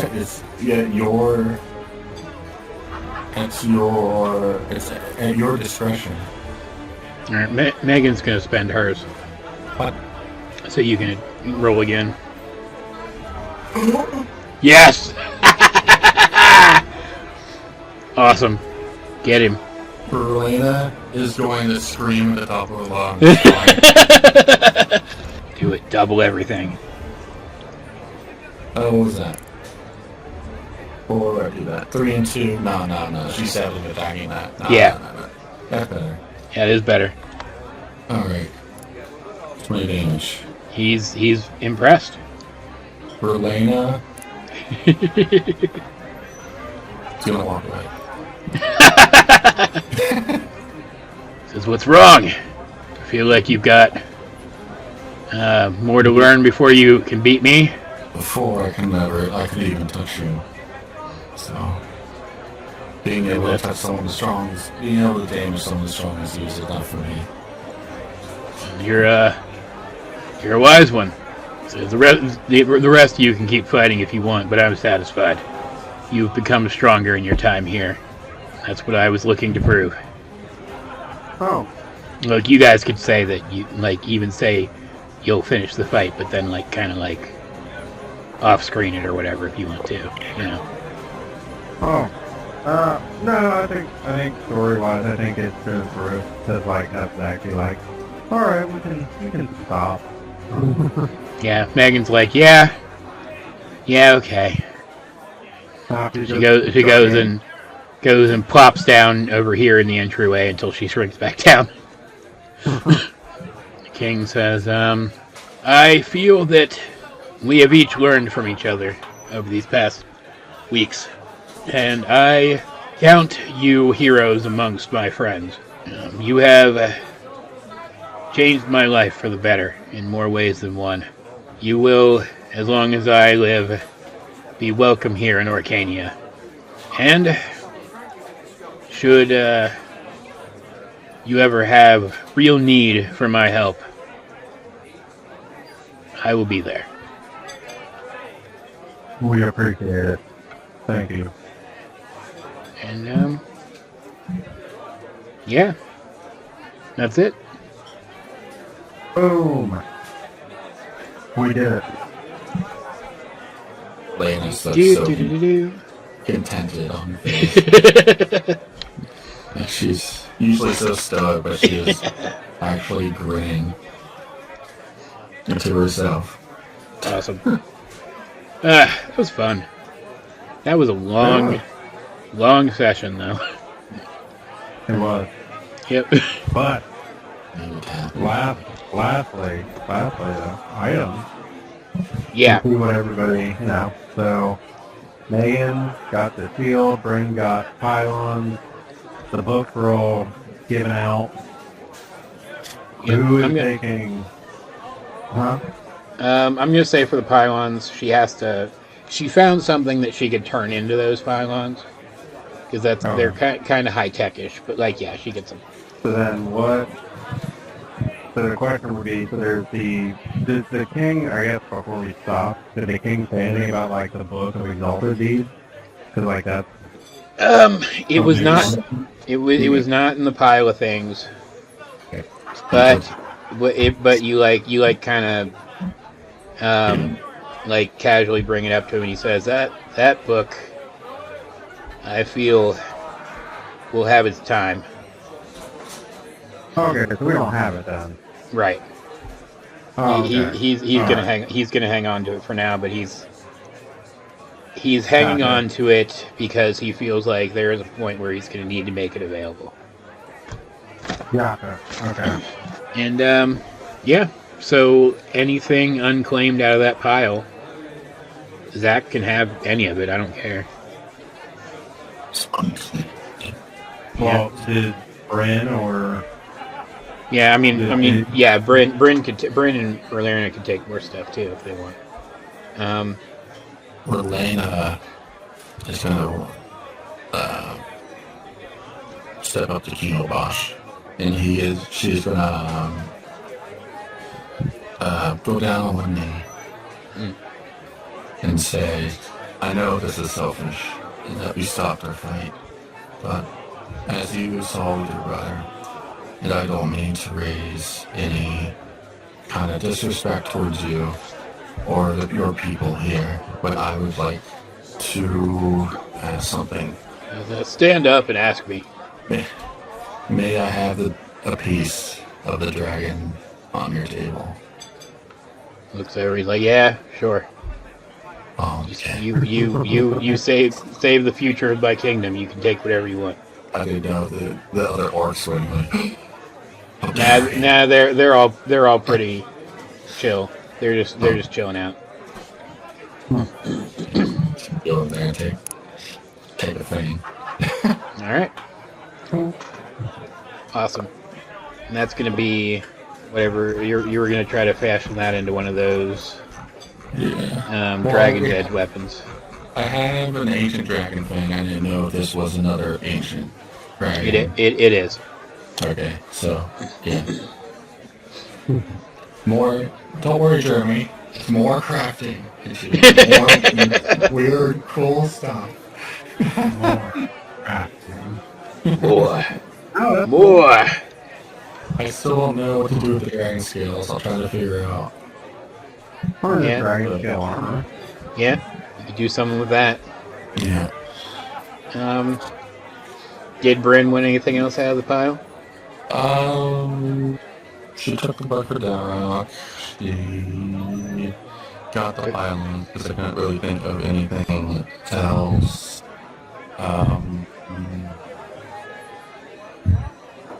There's that. Don't know what to do with the hammer. She can't use the hammer probably because it's not a simple weapon. I don't think. Yeah, but I mean, she could take it if she wanted. It's a pretty cool hammer. She might find a use for it. You don't know. What is it called? Metalitok. What? Did I put it here? You put it. I think you did. I put the name. I didn't put it. Always looking at it later. You're immune to cold while holding it. Whenever it deals damage to a creature, the hammer radiates a burst of a 30-foot sphere, and each creature in the area takes 3d6 cold damage. It's not a simple weapon, but No. It's not a simple. it's not simple because it's a war hammer. Yeah. But Let me see what. first thing to look out for is that it's not each creature of your choice. It's just any creature in the 30-foot radius of the hammer when it hits. Yep. So, I mean, I haven't taken another feat yet. I could take proficiency. Yeah, you could. Darrock is proficient in martial weapons. Oh, she could take it for Darrock. Yeah. Yeah, the hammer will work. I could just turn into Maru and just take proficiency in martial weapons. It'd just be like an armor and just her like. If you like it, take it. Like, there's not an issue. I could use it as a Or did the anchor become not like, is it story-wise done? Like, it was only used to that kind of one thing? I assume, or? You still have the pendant, and you might be able to use it again someday. I don't know. Huh. I mean, I could technically. I can think of something I could do. Like, if we can't use it, I'm sure that something in my story could come up to where it could be I helpful. was gonna say, Okay. I'm sure, like, between Dalrock and Brynn, too, they could probably, like, they're both artificers, they could probably modify the stuff to be a little different. Put it. Let Igo carry it. Put it in his mouth. There you go. All right, and you'll probably spend another day or two in Orkania to wind down this party and mingle with the Sweet. newlyweds a little, Alright. and then head back to, deal with all the bullshit happening back home. I was gonna say, start a whole nother thing with the gates or wherever we're gonna go. Yep. So, alright, yeah. Yep. And Alright. your ship will you'll probably sail alongside the prince's ship for a while on the way back, but then you'll veer off and head back and dock back at your bastion. So that's kind of where, regardless of whether anything happens there, that's kind of like the next place you would be. Well, good starting point for next time. Yep. Alright. Well, Yep. that was fun. That was a good arc. It was a good arc. Political. Yep. So, I think I did a good job. I think I did a good job with it, with the political stuff and the twists. yeah. Yeah. We're gonna. Is Val gonna be around? Yes. Curious, I guess. I'm not sure in what capacity yet. Yeah.